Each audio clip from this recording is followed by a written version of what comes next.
اعوذ باللہ من الشیطان الرجیم صلی علی رسولہ الکریم اما بعد فاعوذ باللہ من الشیطان الرجیم بسم اللہ الرحمن الرحیم رب اشرح لی صدری ویسر لی امری واحلل عقدۃ من لسانی یفقہوا قولی۔ رمضان المبارک کی آمد ہے۔ اللہ کا لاکھ لاکھ شکر ہے کہ اس نے ہمیں زندگی میں ایک بار پھر موقع عطا کیا کہ ہم اس کی رحمتوں سے مستفید ہو سکیں۔ کتنے ہی لوگ ایسے تھے جو پچھلے رمضان میں ہمارے ساتھ شریک تھے، یعنی اس دنیا میں موجود تھے، لیکن انہیں یہ رمضان اب نہ مل سکے گا۔ وہ اس بابرکت مہینے کی آمد سے پہلے ہی دنیا سے رخصت ہو چکے، اور ہم نہیں جانتے کہ آئندہ ہمارے لیے ابھی کتنے مواقع باقی ہیں۔ عقل مند انسان وہ ہے جو اپنے وقت کی قیمت جانے، جو اس زندگی سے فائدہ اٹھائے اور اس میں آنے والے بابرکت لمحات اور نیکیوں کے مواقع کو ہاتھ سے نہ جانے دے۔ یہ مہینہ بہت بابرکت مہینہ ہے۔ ہمیں اس کے شروع ہونے سے پہلے اس کے لیے تیاری کرنی چاہیے۔ ہم دیکھتے ہیں کہ زندگی میں جو بھی اہم موقع آتا ہے ہم اس کے لیے خاص اہتمام کرتے ہیں، اس کی تیاری کرتے ہیں۔ کہیں شادی کا موقع ہو، مہینوں پہلے اس کے لیے تیاری ہوتی ہے۔ سب عزیز دوست رشتہ دار اس خاص موقع کے لیے ایک دوسرے کے مددگار ہوتے ہیں، مل جل کر اس کے لیے کام کاج کرتے ہیں، ذہنی طور پر بھی اور عملی طور پر بھی۔ بچوں کے امتحانات ہوں تو صرف وہ خود ہی تیاری نہیں کرتے، والدین بھی ساتھ تیاری کرتے ہیں۔ باقی تمام کام کاج چھوڑ کر اور مصروفیات چھوڑ کر اس اہم موقع کے لیے تیار ہوتے ہیں۔ اسی طرح اور بھی بہت سی چیزیں ہم دن رات دیکھتے ہیں کہ خاص طور پر جو چیزیں ہماری زندگی میں بہت اہمیت کی حامل ہوتی ہیں ان کے لیے ہم پہلے سے انتظار کرتے ہیں، تیاری کرتے ہیں، اور جو کام جتنی تیاری کے ساتھ کیا جائے اتنا ہی عمدہ طریقے سے ہو سکتا ہے۔ تو آئیے ہم بھی رمضان کی تیاری کرتے ہیں۔ عن ابی ہریرہ رضی اللہ عنہ عن رسول اللہ صلی اللہ علیہ وسلم قال اذا كانت اول لیلۃ من رمضان صفدت الشیاطین ومردت الجن وغلقت ابواب النار فلم يفتح منها باب وفتحت ابواب الجنة فلم يغلق منها باب ونادى مناد يا باغي الخير اقبل ويا باغي الشر اقصر ولله عتقاء من النار وذلك في كل ليلة رواہ ابن ماجہ۔ حضرت ابو ہریرہ رضی اللہ تعالی عنہ سے روایت ہے کہ نبی صلی اللہ علیہ وسلم نے فرمایا، جب رمضان کی پہلی رات آتی ہے تو شیاطین اور سرکش جن باندھ دیے جاتے ہیں، جہنم کے سارے دروازے بند کر دیے جاتے ہیں، ان میں سے کوئی ایک دروازہ بھی کھلا نہیں رکھا جاتا، اور جنت کے سارے دروازے کھول دیے جاتے ہیں۔ اس سے آپ دیکھیں کہ کتنا اہتمام ہوتا ہے عرش پر بھی، اللہ تعالیٰ کے ہاں بھی۔ یعنی زمین میں تو نیکیوں کا موسم بہار آتا ہی ہے، لیکن وہاں بھی اس کی قدردانی میں خاص اہتمام ہوتا ہے۔ اور ایک منادی کرنے والا یعنی ایک فرشتہ اعلان کرتا ہے، یا باغی الخیر اقبل، اے نیکی کے طلبگار آگے بڑھو، و یا باغی الشر اقصر، اور اے برائیوں کے کرنے والے رک جاؤ، یہ تو نیکی کا موقع ہے، رک جاؤ۔ وَلِلَّهِ عُتَقَاءُ مِنَ النَّارِ وَذَلِكَ فِي كُلِّ لَيْلَةٍ، اور رمضان کی ہر رات کو اللہ تعالیٰ لوگوں کو جہنم سے آزاد کرتے ہیں۔ آپ خود سوچئے کہ ہمارے پاس ایک ایسا مہینہ آ رہا ہے کہ جس میں ہر رات بہت سے لوگ جہنم سے آزاد ہوں گے۔ دنیا کے جیل خانے سے آزادی کے موقع پر کتنی خوشی کوئی منا سکتا ہے، دنیا کی کسی تکلیف اور قید سے رہائی پر، تو وہ لوگ کہ جو اپنے برے اعمال کی وجہ سے جہنم میں جانے والے ہوتے ہیں، اس مہینے کے آنے پر جب توبہ استغفار کرتے ہیں، نیک کام کرتے ہیں، تو وہ اہل جنت میں سے ہو جاتے ہیں۔ ایک اور حدیث میں آتا ہے، عن ابی ہریرہ قال قال رسول اللہ صلی اللہ علیہ وسلم اذا دخل رمضان فتحت ابواب الجنہ وغلقت ابواب جہنم وسلسلت الشیاطین۔ حضرت ابو ہریرہ رضی اللہ تعالی عنہ سے روایت ہے، نبی صلی اللہ علیہ وسلم نے فرمایا، جب رمضان آتا ہے تو جنت کے دروازے کھول دیے جاتے ہیں، جہنم کے دروازے بند کر دیے جاتے ہیں اور شیاطین باندھ دیے جاتے ہیں، یعنی بندوں کو آزادی کے ساتھ نیک کام کرنے کا موقع اور ماحول عطا کیا جاتا ہے۔ یہ موقع اور ماحول پورے سال نہیں ملتا جو اس مہینے میں نصیب ہوتا ہے، لہٰذا اس سے خوب فائدہ اٹھانا چاہیے۔ پھر اسی طرح جنت کے نہ صرف یہ کہ دروازے کھلتے ہیں، جنت کو سجایا جاتا ہے، تیار کیا جاتا ہے، جیسے ہم خاص مواقعوں پر، کسی شادی کے موقع پر، عید پر یا کسی اور فنکشن پر خصوصاً گھر کی صفائی کرتے ہیں، بالکل اسی طرح جنت کو اس مہینے میں سجایا جاتا ہے۔ اللہ تعالیٰ روزانہ جنت کو سنوارتے اور مزین فرماتے ہیں، پھر جنت سے خطاب کر کے فرماتے ہیں کہ میرے نیک بندے اس مہینے میں اپنے گناہوں کی معافی مانگ کر اور مجھے راضی کر کے تیرے پاس آئیں گے۔ یعنی نیکی کرنے والوں کے لیے زمین پر لوگ نیکیوں میں دوڑ رہے ہوتے ہیں، راتوں کو جاگ رہے ہیں، دن کو روزہ رکھ رہے ہیں، اور وہاں ان کے لیے جنت سجائی جا رہی ہے۔ گویا زمین و آسمان اس خوشی میں شریک ہوتے ہیں کہ اللہ کے بندے، اللہ کی مخلوق اللہ کی طرف رجوع کر رہی ہے، اس کی طرف پلٹ رہی ہے، نیکیوں کی طرف دوڑ رہی ہے۔ پھر اسی طرح روزے دار کے لیے جنت میں خصوصی دروازہ ہے۔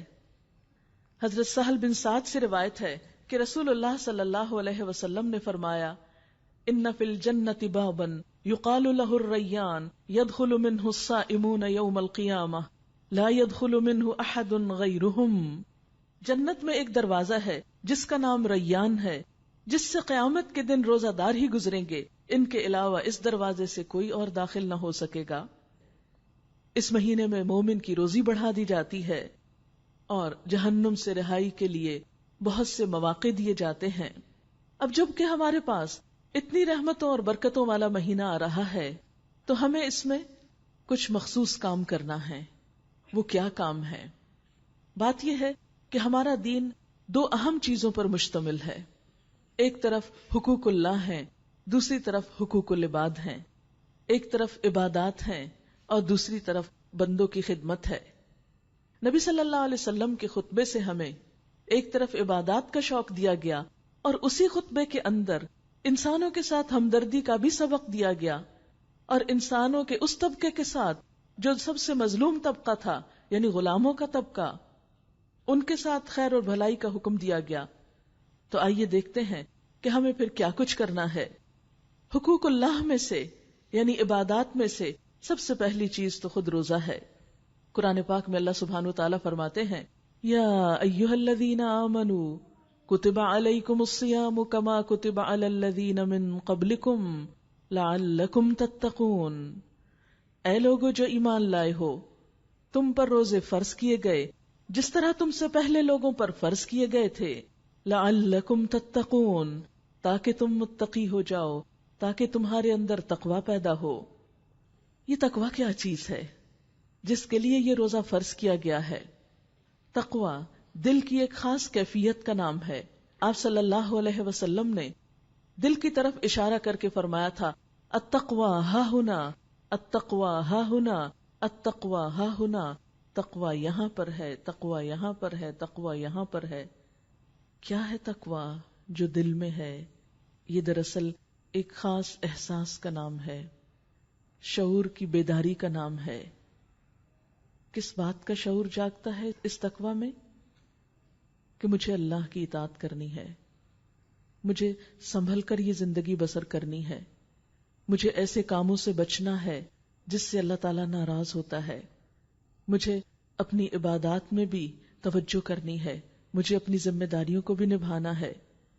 گویا ایک زندگی وہ ہوتی ہے جو غفلت کی زندگی ہے، اور دوسری زندگی وہ جو شعور کی زندگی ہے، جو ایک حساس دل گزارتا ہے۔ تقوی دراصل ہمارے اسی احساس کو زندہ کرتا ہے۔ دن بھر جب ہم روزہ رکھتے ہیں، کھانے پینے سے گریز کرتے ہیں، شدید بھوک بھی ہو، کھانا سامنے بھی ہو، تو ہمیں فوراً خیال آتا ہے میں روزے سے ہوں، مجھے نہیں کھانا. آپ تنہائی میں ہوں، کوئی آپ کو نہ دیکھ رہا ہو، شدید پیاسے ہوں، لیکن ایک قطرہ پانی کا اپنے حلق کے اندر نہیں جانے دیتے.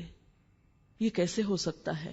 وہی شخص یہ کر سکتا ہے کہ جو ہوش و حواس رکھتا ہے، جو سوچ سمجھ رکھتا ہے، جو شعور رکھتا ہے، جس کا دل زندہ ہے، جس کا ضمیر مردہ نہیں ہو چکا، جس کو اپنے رب کے حاضر و ناظر ہونے کا یقین ہے. رمضان کے 30 دن دراصل ہماری ٹریننگ کرتے ہیں کہ اے بندہ مومن، صرف رمضان میں نہیں، بعد میں بھی تم روزے کی حالت میں ہو. تمہیں تو ساری زندگی ہی روزہ رکھنا ہے. یہ تو مخصوص قسم کا روزہ ہے جس میں صرف حلال چیزوں کو چھوڑا جاتا ہے. کھانا پینا حلال ہے، بیوی حلال ہے، لیکن اللہ کے حکم سے اس سے رک رہے ہو، کیونکہ صوم کا مطلب ہی رک جانا ہے.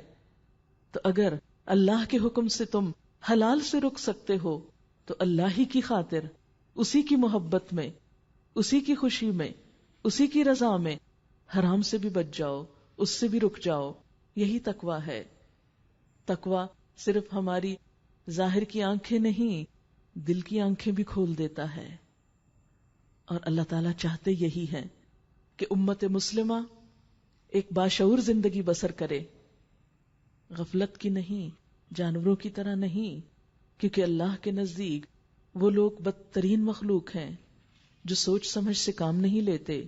ان شر الدواب عند اللہ الصم البکم الذین لا یعقلون. بے شک اللہ کے نزدیک بدترین جانور یا جانوروں میں سے بھی بدترین شر الدواب کون ہے؟ الصم البکم، جو بہرے گنگے لوگ ہیں. الذین لا یعقلون، جو عقل سے کام نہیں لیتے، جو اپنے شعور سے کام نہیں لیتے. تو روزہ دراصل ہمارا شعور بیدار کرتا ہے، غفلت سے نکالتا ہے، تقویٰ پیدا کرتا ہے. روزے کی فرضیت نبی صلی اللہ علیہ وسلم کی احادیث سے بھی ہوتی ہے، اور ہم دیکھتے ہیں کہ آپ صلی اللہ علیہ وسلم نے اس روزے کو ہمارے لیے ڈھال قرار دیا. الصیام جنہ، روزہ ڈھال ہے. ڈھال، شیلڈ جسے آپ بولتے ہیں. پرانے زمانے میں جب جنگیں فیس ٹو فیس ہوتی تھیں، آمنے سامنے ہوتی تھی، تو دشمن کے وار سے بچنے کے لیے شیلڈ استعمال کی جاتی تھی. بالکل اسی طرح گناہوں سے بچنے کے لیے، غلط کاموں سے بچنے کے لیے روزہ ایک شیلڈ کا کام دیتا ہے. جب انسان کے اندر تقویٰ پیدا ہو جاتا ہے تو کسی بھی غلطی کے وقت وہ فوراً سوچتا ہے کہ نہیں، یہ تو جہنم کا ایک شعلہ ہے، میں اس کی طرف نہیں بڑھ سکتا، مجھے اس سے بچنا ہے. اور یوں روزہ 30 دن تک ایک احساس بیدار کرتے کرتے بالآخر انسان کو ساری زندگی میں گناہوں سے بچنے کا ایک موقع دیتا ہے. آپ صلی اللہ علیہ وسلم نے فرمایا، الصیام جنۃ من النار کجنۃ احدکم من القتال. روزہ جہنم سے ڈھال ہے. یعنی جس طرح دنیا میں انسان کو برائیوں سے بچاتا ہے، اسی طرح آخرت میں دوزخ سے بچانے والا ہے. آپ نے فرمایا، جس طرح تمہاری لڑائی سے بچانے والی ڈھال ہوتی ہے، پھر اسی طرح روزہ جہنم سے دوری کا ذریعہ ہے.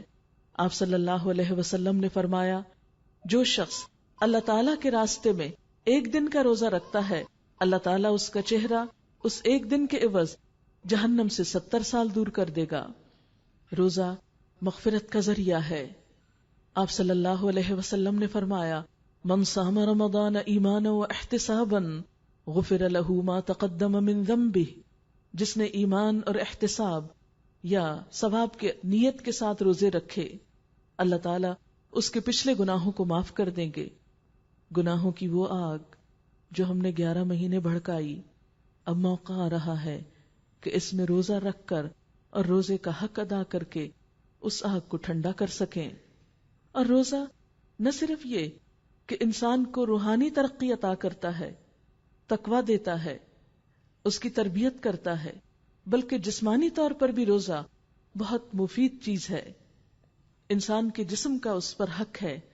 ان لجسدک علیک حق. عام طور پر ہم سمجھتے ہیں کہ یہ حق جسم کو کھلا پلا کر دیا جاتا ہے یا بہت آرام کر کے دیا جا سکتا ہے.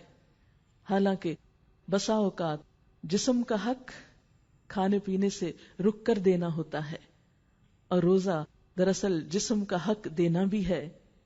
ہمارا معدہ دن میں سارا وقت کام کرتا ہے، ہم اسے چین نہیں لینے دیتے، کبھی کچھ کھا لیتے ہیں، کبھی پی لیتے ہیں، کبھی کچھ منہ میں ڈالتے ہیں، کبھی کچھ منہ میں ڈالتے ہیں، اس بیچارے کو آرام تو ملتا ہی نہیں۔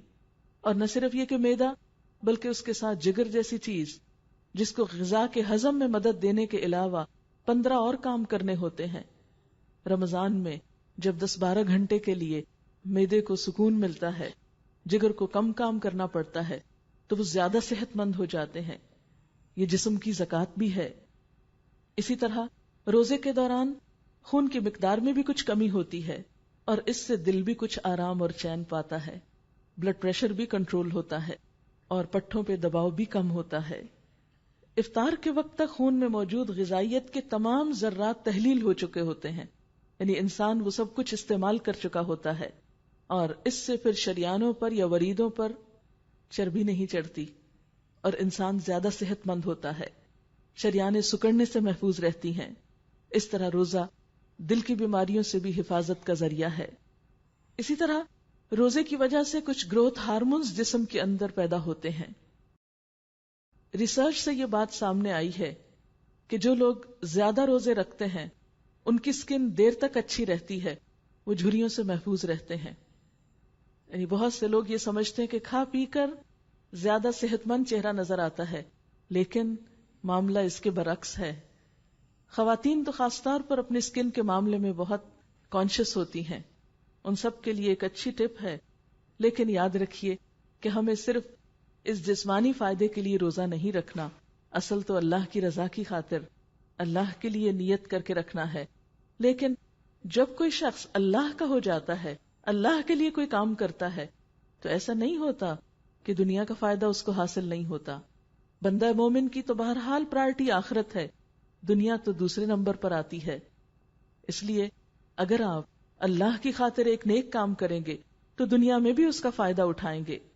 گروتھ ہارمونز جب بڑھتے ہیں جسم میں تو اس سے پٹھوں میں پروٹین بڑھتی ہے، اور فری فیٹی ایسڈز کی تیز حرکت کی وجہ سے پٹھوں کو توانائی مہیا ہوتی ہے۔ اسی طرح روزہ رکھنے سے خوراک کی توڑ پھوڑ کا بنیادی نظام میٹابولک ریٹ جو ہے وہ بھی معتدل رہتا ہے۔ اور بھی اس کے بے شمار فوائد بتائے گئے ہیں، لیکن اس وقت چونکہ موقع طبی فوائد بتانے کا نہیں، لیکن ہلکا سا ذکر کرنا مقصود تھا تاکہ انسان یہ جان سکے کہ ہمارا دین جب ہمیں کچھ سکھاتا ہے تو وہ صرف آخرت کے لیے نہیں، اس میں ہماری دنیا کا بھی فائدہ ہوتا ہے۔ بہت سے لوگوں کو یہ غلط فہمی ہوتی ہے کہ اگر ہم دین کی طرف آئیں گے یا دین کے لیے کچھ کام کریں گے تو شاید ہمیں دنیا مکمل طور پر بند کرنی پڑے یا دنیا ہم سے چھٹ جائے گی۔ نہیں، اللہ تعالیٰ ہی نے یہ دنیا بنائی ہے، وَلِلَّهِ الْآخِرَةُ وَالْأُولَى، یہ دنیا بھی اور آخرت بھی سب اللہ ہی کی ہے۔ اصل امتحان اس بات کا ہے کہ ہم جیتے کس کے لیے ہیں، قریب کی چیز کے لیے یا اس اصلی چیز کے لیے، اور ہم جو بھی کام کرتے ہیں اس میں فائدہ کس کا دیکھتے ہیں، صرف دنیا کا یا آخرت کا۔ آخرت ایک بلند منزل ہے، جو انسان بلندی کا سفر شروع کرتا ہے اس سے کم تر چیزیں، راستے کی چیزیں اسے ملتی چلی جاتی ہیں، وہ تو راستے میں آتی ہی ہیں، دنیا تو راستے میں آ جاتی ہے۔ لیکن جو شخص آخرت پر اپنی نظر رکھ کے جیتا ہے اور وہ قدم بقدم سفر کرتا چلا جاتا ہے، اسے وہ منزل بھی مل جاتی ہے اور راستے کے فائدے بھی اٹھا لیتا ہے۔ لیکن اگر کوئی شخص اپنا گول ہی ایسا رکھے کہ وہ صرف دنیا کے لیے جیے تو آخرت اس سے چھٹ سکتی ہے، وہ وہاں تک نہیں پہنچ سکتا۔ کوئی بھی شخص جو عاقل و بالغ ہو، جس پر روزہ فرض ہو چکا ہو، اس کے لیے لازم ہے کہ وہ اس مہینے سے خوب فائدہ اٹھائے اور چھوٹی چھوٹی بیماریوں کے بہانے کر کے یا محض خوف کا شکار ہو کر اس موقع کو ہاتھ سے نہ جانے دے۔ اور اس معاملے میں یہ بھی دیکھنا چاہیے کہ بعض اوقات ہم روزہ چھوڑنے کے لیے کسی ڈاکٹر سے فتویٰ لے آتے ہیں اور اس کے سہارے ہم روزہ چھوڑ دیتے ہیں۔ اس سلسلے میں بھی یاد رکھیے کہ دین ہمیں سکھاتا ہے استفت قلبک ولو افتوک، اپنے دل سے بھی فتویٰ مانگو، خواہ لوگ تمہیں فتویٰ دے دیں، خواہ ڈاکٹر صاحب یہ کہہ بھی دیں، لیکن پھر تم اپنے مزاج کو، اپنے آپ کو، اپنی صلاحیت کو زیادہ پہچانتے ہو کہ تم اپنے اوپر کتنی مشقت لے سکتے ہو. رمضان کے مبارک مہینے میں روزہ رکھنے کے علاوہ دوسرا اہم ترین کام نماز ہے، اور خصوصاً نماز تراویح ہے. نماز کے بارے میں آپ سب جانتے ہیں کہ یہ کافر اور مومن کے درمیان فرق کرتی ہے. اور پھر دن کی 5 نمازوں کے علاوہ رات کی نماز یعنی تہجد کی نماز آپ سب جانتے ہیں کہ وہ بہت بہترین ہے. یعنی فرض نمازوں کے بعد سب سے افضل نماز تہجد کی نماز ہے. لیکن عام دنوں میں ہم اٹھ نہیں پاتے، عام دنوں میں سستی ہو جاتی ہے یا اتنی ہمت نہیں ہوتی. اللہ تعالیٰ نے رمضان کا موقع دے کر سحری کے وقت بھی جاگنے کا موقع دیا، اور اس کے علاوہ اگر سحری کے وقت نہ یہ نماز پڑھ سکے تو رات کے اول حصے میں بھی پڑھنے سے بے پناہ اجر و ثواب ملتا ہے. سورۃ الفرقان میں اللہ تعالیٰ فرماتے ہیں عباد الرحمن کی صفات بیان کرتے ہوئے کہ والذین یبیتون لربہم سجدا وقیاما، کہ رحمان کے پیارے بندے ان کی راتیں کس طرح گزرتی ہیں؟ اپنے رب کے حضور سجدوں اور قیام میں گزرتی ہیں. سال بھر تو ہماری راتیں اور کاموں میں گزرتی ہیں. عشاء کی نماز بھی بعض اوقات بہت لیٹ کر کے پڑھتے ہیں یا پوری توجہ اور شعور سے نہیں پڑھتے. لیکن رمضان ایک ایسا بابرکت موقع ہے کہ جس میں ہم طویل قیام کر سکتے ہیں، اور شاید یہ طویل قیام ہماری پچھلی نمازوں کی کسی کمی کوتاہی کا کفارہ بھی ہو جائے. اللہ کے نیک بندوں کی صفات کیا ہیں؟ الذین یذکرون اللہ قیاما وقعودا وعلی جنوبہم، کہ اللہ کے بندے اللہ کو یاد کرتے رہتے ہیں کھڑے ہو کر بھی، بیٹھ کر بھی، اور اپنے پہلوؤں پر بھی. نبی صلی اللہ علیہ وسلم نے فرمایا ہمارا رب ہر رات 1/3 رات گزرنے پر آسمان دنیا پہ نزول فرماتا ہے اور اہل دنیا سے خطاب کر کے کہتا ہے کون ہے جو مجھ سے مانگے تو میں اس کی دعا قبول کروں، کون ہے جو مجھ سے سوال کرے تو میں اس کو عطا کروں، کون ہے جو مجھ سے مغفرت طلب کرے تو میں اس کو بخش دوں. گویا تراویح کی نماز خاص طور پر دعائیں مانگنے کا وقت بھی ہے، کیونکہ نماز کے بعد بھی دعا قبول ہوتی ہے. اول رات پڑھیں یا آخر رات پڑھیں، ساتھ ساتھ دعائیں بھی کرتے رہیں. اور نماز کے بارے میں تو آپ سب جانتے ہیں کہ دن کی 5 نمازیں انسان کو گناہوں سے اس طرح پاک کر دیتی ہیں جیسے انسان نہا کر نکلے تو ہر میل کچیل سے پاک ہو جاتا ہے. جیسے ایک مشہور حدیث میں بھی آتا ہے کہ آپ صلی اللہ علیہ وسلم نے فرمایا کہ اگر تم میں سے کسی کے دروازے پر ایک نہر ہو اور دن میں 5 مرتبہ اس میں نہائے تو کیا اس پہ کچھ میل کچیل باقی رہ جائے گا؟ لوگوں نے کہا کہ نہیں. تو آپ نے فرمایا کہ ان 5 نمازوں کا بھی یہی حال ہے، ان کی بھی یہی مثال ہے. اللہ تعالیٰ ان نمازوں کے ذریعے گناہ مٹا دیتا ہے. رمضان میں عام نمازوں کے لیے آپ ایک ٹارگٹ رکھ سکتے ہیں، کیا کہ میں نماز اول وقت میں ادا کروں گی. یعنی اگر آپ نمازی ہیں تو خاص طور پر ایک اور کوشش شروع کیجئے کہ اول وقت میں نماز پڑھیں، اور اس کے لیے جب شعوری کوشش کریں گے تو آپ کی نماز کا اجر و ثواب کہیں زیادہ بڑھ جائے گا. دیکھیے نماز تو پڑھنی ہی ہے، وہ تو فریضہ ہے، لیکن جب ہم اس کو سستی کر کر کے بہت تاخیر سے پڑھتے ہیں تو اس کا وہ اجر نہیں پاتے جو پانا چاہیے. یعنی کام بھی کیا، محنت بھی کی، لیکن وہ حاصل نہیں ہوا جو ہونا چاہیے. اور خاص طور پر عصر کی نماز تاخیر سے پڑھنے والے کے لیے اللہ کے رسول صلی اللہ علیہ وسلم نے کیا فرمایا؟ تلک صلاۃ المنافق، یہ منافق کی نماز ہے. صحابہ کرام نے عرض کون سی؟ فرمایا کہ جو دھوپ کے پیلا پڑنے کا انتظار کرتا رہتا ہے اور جب وہ غروب کے قریب ہوتا ہے تو جلدی سے چند ٹھونگے مار لیتا ہے، اس طرح جیسے مرغا دانہ اٹھانے کے لیے زمین پہ ٹھونگ مارتا ہے اور وہ اللہ کو کچھ بھی یاد نہیں کرتا. اللہ کے بندے تو اللہ کو ہر آن یاد کرتے ہیں، لیکن منافق صرف دکھاوے کی نماز پڑھتا ہے یا صرف خانہ پوری کرتا ہے تو وہ توجہ نہیں دیتا اس کی طرف، آخری وقت میں پڑھتا ہے. اس لیے ہم سب اپنے ساتھ ایک عہد کریں کہ اس رمضان میں ہم کوشش کر کے اول وقت میں نماز ادا کریں گے اور تاخیر نہ ہونے دیں گے انشاءاللہ. اور پھر رات کا قیام، اس کے بارے میں نبی صلی اللہ علیہ وسلم نے فرمایا من قام رمضان ایمانا و احتسابا غفر له ما تقدم من ذنبه، جس نے رمضان کی راتوں میں قیام کیا ایمان کی حالت میں ثواب کی نیت سے تو اس کے بھی پچھلے گناہ معاف کر دیے جائیں گے. تو گویا دن کے روزے کے علاوہ رات کو بھی اللہ تعالیٰ ایک خاص موقع عطا کرتا ہے نماز کا، یعنی گویا دن بھی عبادت اور رات بھی عبادت، کیونکہ رات کا کچھ حصہ جب انسان اللہ تعالیٰ کے حضور قیام میں گزارتا ہے تو باقی رات جو سوتا ہے اور اس انتظار میں سوتا ہے کہ صبح پھر روزہ رکھوں، سحری کروں، تو اس کا یہ سونا بھی ایک طرح سے عبادت ہو جاتا ہے۔ گویا رمضان ایک ایسا موقع ہے جس میں دن کا سارا وقت ایک ایک لمحہ عبادت ہے، اور جس میں رات کی نماز اور پھر رات کا سونا بھی ایک عبادت ہے۔ اس لیے جو لوگ اس مہینے کا اہتمام کریں وہی خوش قسمت ہیں۔ حضرت عبداللہ بن عمر سے روایت ہے کہ نبی صلی اللہ علیہ وسلم نے فرمایا، روزہ اور قرآن قیامت کے دن بندے کے لیے سفارش کریں گے۔ روزہ کہے گا، اے میرے رب، میں نے اس بندے کو کھانے پینے سے اور اپنی خواہشات پوری کرنے سے روکے رکھا، اس کے بارے میں میری سفارش قبول فرما۔ قرآن کہے گا، اے میرے رب، میں نے اس بندے کو رات سونے سے روکے رکھا، لہٰذا اس کے بارے میں میری سفارش قبول فرما۔ چنانچہ دونوں کی سفارش قبول کی جائے گی۔ اس لیے دن کے روزے کے ساتھ ساتھ رات کی تراویح کا اہتمام بہت ضروری ہے۔ اگرچہ تراویح نماز فرض نہیں ہے لیکن بہت اجر و ثواب کا باعث ہے۔ لیکن یاد رکھیے کہ بہت سے لوگ زیادہ نفل جب پڑھتے ہیں یا لمبی نماز پڑھتے ہیں تو عموماً تیز تیز پڑھتے ہیں، جلدی سے رکوع کیا، جلدی سے کھڑے ہو گئے، جلدی سے سجدہ کیا، پھر کھڑے ہو گئے، وہ صرف تعداد پوری کر کے بات ختم کر دیتے ہیں۔ تو وہ وقت تعداد پوری کرنے کا نہیں، اللہ کو یاد کرنے کا ہے، دعائیں مانگنے کا ہے، بخشش کرانے کا ہے۔ اس لیے اس نماز کو خشوع و خضوع سے پڑھنا چاہیے۔ اور آپ صلی اللہ علیہ وسلم نے خبردار بھی کیا کہ نماز کی چوری سے بچو۔ آپ نے فرمایا، چوری کے لحاظ سے سب سے بدترین وہ انسان ہے جو نماز چراتا ہے۔ تو صحابہ کرام نے عرض کیا کہ وہ کیا چیز ہے، یعنی نماز کی چوری کیا ہے؟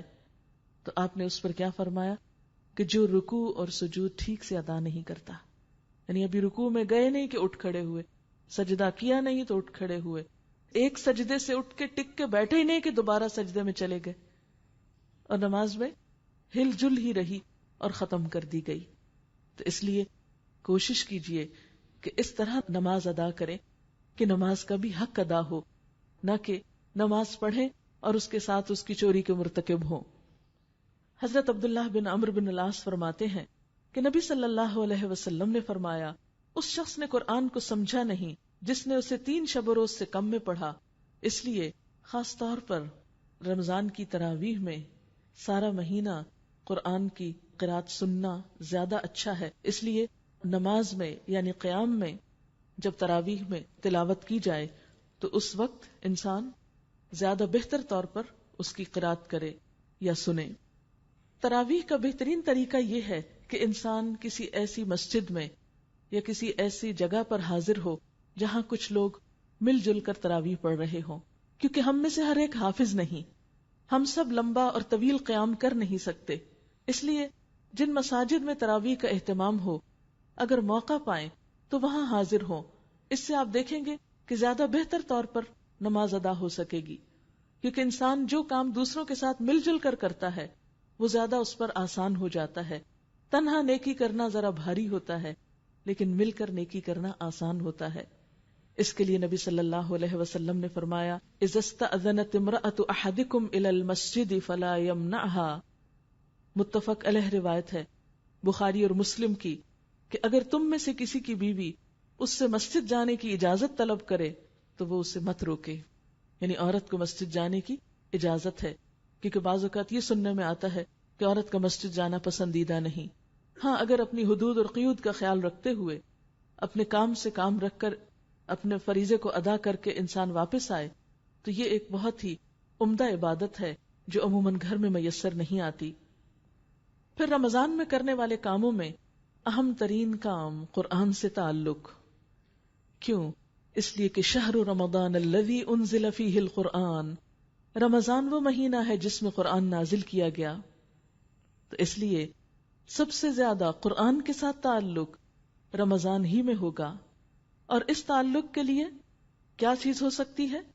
ایک تو ہم دن میں تلاوت کریں، دوسرے یہ کہ رات کو قیام کی حالت میں اس کو سنیں یا پڑھیں، جن لوگوں کو زبانی زیادہ یاد ہے وہ خود اس کو پڑھ سکتے ہیں، اور تیسرے یہ کہ اس مہینے میں اس کتاب پر غور و فکر بھی کریں، کیونکہ اللہ سبحانہ وتعالیٰ فرماتے ہیں ہدی للناس، یہ قرآن انسانیت کی ہدایت کے لیے ہے، وبینات من الہدی والفرقان، اور ہدایت اور فرقان کی بینات رکھتا ہے۔ ہدایت تو ہدایت ہے، رہنمائی ہے، اور فرقان کیا ہے؟ اچھے برے کا فرق بتانے والی کتاب ہے یہ۔ اس کتاب کے اندر ایسی تعلیمات، ایسے احکامات موجود ہیں کہ جو انسان کو صحیح راستہ دکھاتے ہیں۔ ان ھذا القرآن یہدی للتی ہی اقوم، بے شک یہ قرآن وہ راستہ دکھاتا ہے جو سب سے زیادہ درست ہے۔ قد جاءکم من اللہ نور وکتاب مبین یہدی بہ اللہ من اتبع رضوانہ سبل السلام ویخرجہم من الظلمات الی النور بإذنہ ویہدیہم الی صراط مستقیم، بے شک تمہارے پاس اللہ کی طرف سے ایک نور اور روشن کتاب آ گئی ہے، اللہ اس کے ذریعے رہنمائی کرتا ہے اس شخص کی جو پیروی کرے اس کی رضامندی کی، سلامتی کے راستوں کی طرف۔ یعنی اللہ سبحانہ و تعالی اپنی رضا پہ چلنے والوں کو سلامتی کے راستے دکھاتا ہے، اور اپنے حکم سے اندھیروں سے نکال کر روشنی کی طرف لے آتا ہے۔ یہ کتاب دراصل انسان کو اندھیروں سے نکال کے روشنی کی طرف لاتی ہے، اور اللہ تعالیٰ ان کو سیدھی راہ پہ چلاتا ہے۔ قرآن پاک ہے کیا؟ اللہ تعالیٰ فرماتے ہیں وَإِنَّهُ لَتَنزِيلُ رَبِّ الْعَالَمِينَ، یہ کوئی معمولی کتاب نہیں، رب العالمین کی نازل کردہ ہے۔ نزل بہ الروح الامین، روح الامین اس کو لے کر اترے ہیں۔ علی قلبک، آپ کے قلب مبارک پر اتری ہے۔ لتکون من المنذرین، تاکہ آپ تمام لوگوں کو خبردار کرنے والے ہوں۔ بلسان عربی مبین، یہ عربی زبان میں نازل ہوئی ہے جو بہت واضح کرنے والی ہے۔ اب آپ دیکھیے کہ نمبر 1 یہ اللہ رب العزت کی کتاب ہے، اس کا کلام ہے۔ سب سے افضل اور سب سے بڑے فرشتے جبریل امین اس کو لائے ہیں۔ پیغمبروں کے سردار نبی اکرم صلی اللہ علیہ وسلم پر یہ کتاب نازل ہوئی ہے، اور مقصد کیا بتایا گیا، کیوں نازل ہوئی؟ لتکون من المنذرین، تاکہ آپ لوگوں کو خبردار کر سکیں، تاکہ آپ لوگوں کو آگاہ کر سکیں۔ تو اس سے کیا پتہ چلتا ہے کہ یہ کتاب صرف تلاوت کرنے کے لیے نہیں آئی، یہ عظیم ترین کتاب اس لیے آئی ہے کہ تمام انسانیت کی رہنمائی کی جائے اس کے ذریعے۔ یہ کتاب بہت عزت والی ہے، بہت بلند درجہ ہے، بل ہوا قرآن مجید۔ لیکن کیوں آئی ہے؟ تبارک الذی نزل الفرقان علی عبدہ لیکون للعالمین نذیرا، بابرکت ہے وہ ذات جس نے اپنے بندے پر قرآن نازل فرمایا تاکہ سارے جہان والوں کو خبردار کرے۔ لیکون للعالمین نذیرا، یہ کتاب تو سارے عالمین کے لیے ہے۔ ھدی للناس، سب انسانوں کی رہنمائی کے لیے ہے۔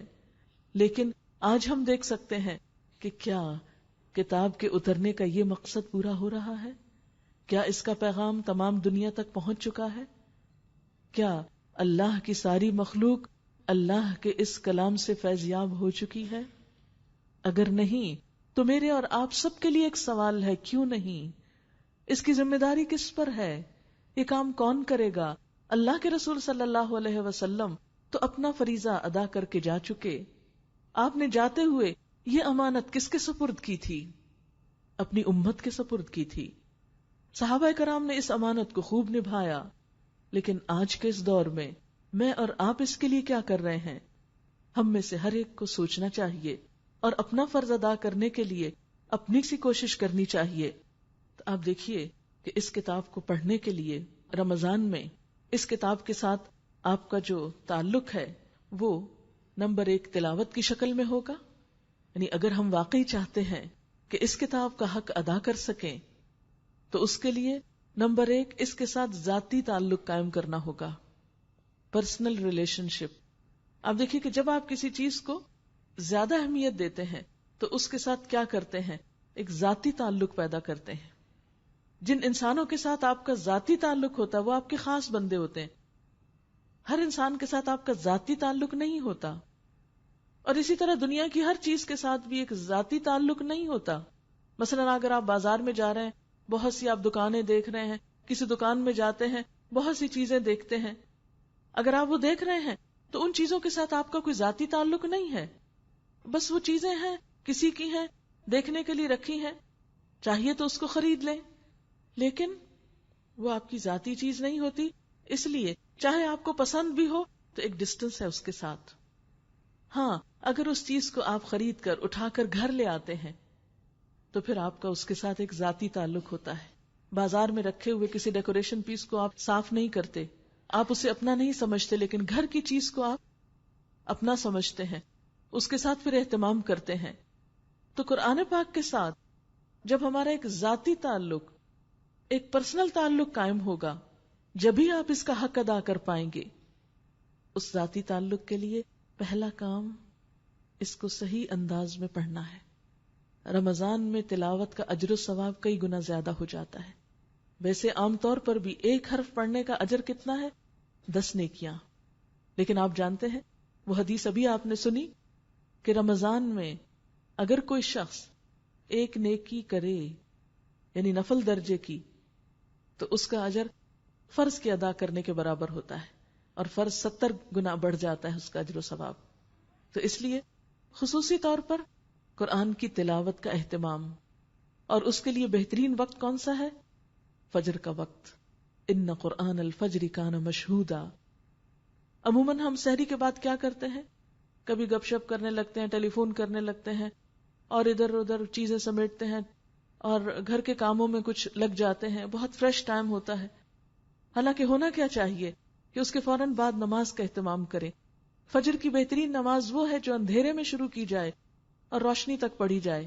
اگر ہمیں قرآن پاک کی کچھ آیات یاد ہیں تو فجر کی نماز ان دنوں میں طویل پڑھنے کی کوشش کریں، اور اگر یاد نہیں، بدقسمتی سے، یہ لفظ بدقسمتی کیوں استعمال کر رہی ہوں؟ اس لیے کہ جس کے سینے میں اللہ کا کلام ہے وہی خوش قسمت ہے نا، سب سے بڑا تحفہ ہے، سب سے پیاری چیز اس نے اپنے سینے میں رکھی ہوئی۔ ہم اس کے لیے عموماً اہتمام نہیں کرتے، اور صرف قل ہو اللہ اور چند صورتوں پر ہی جیتے ہیں۔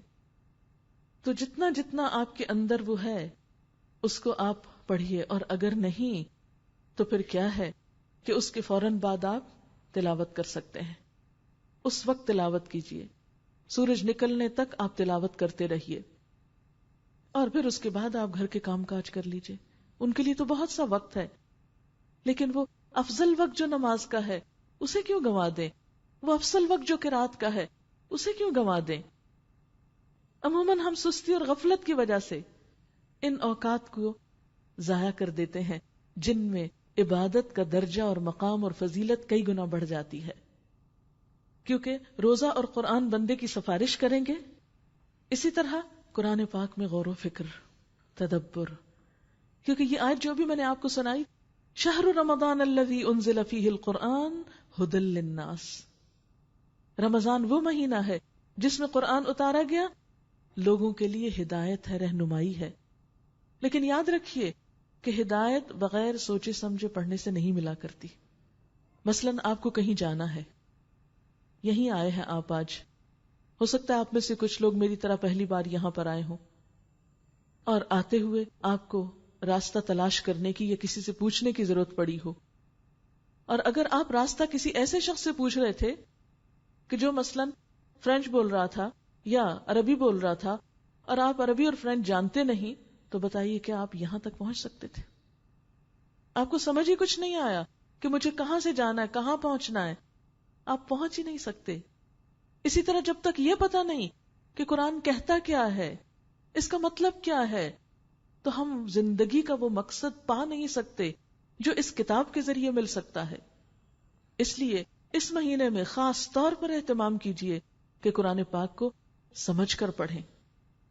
لیکن عام طور پر جب ہم خود سمجھ کر پڑھنے کی کوشش کرتے ہیں تو کیا ہوتا ہے، وہ کوئی بات سمجھ میں آتی، کوئی نہیں آتی، پھر تھوڑی دیر بعد ہم گھبرا جاتے ہیں اور پھر چھوڑ دیتے ہیں۔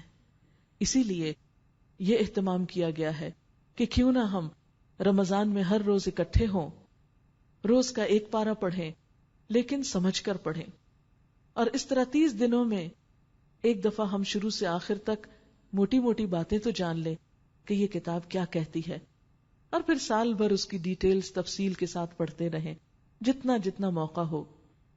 لیکن یہ وقت، رمضان کا وقت، سارے قرآن کی دہرائی کا وقت ہے۔ نبی صلی اللہ علیہ وسلم کا کیا طریقہ تھا کہ وہ ہر سال جبریل علیہ السلام کے ساتھ جتنا بھی قرآن پاک نازل ہو چکا ہوتا تھا اس کا دور فرماتے تھے، اور رمضان کی ہر رات میں جبریل علیہ السلام سے ملاقات کرتے تھے، اور آخری سال آپ صلی اللہ علیہ وسلم نے یہ دہرائی 2 مرتبہ کی۔ اگر ہم بھی اسی سنت پر عمل کرتے وقت دن میں بھی ایک پارا سمجھ کر پڑھیں اور وہی پھر رات کو تراویح میں سنیں تو انشاءاللہ 2 دفعہ تو ہو ہی جائے گا۔ پھر اسی طرح آپ دیکھیے کہ اکیلے پڑھنے میں کچھ مشکل ہوتی ہے، لیکن جب لوگ اکٹھے بیٹھ کر پڑھتے ہیں تو اس کا اجر و ثواب کیا ہے؟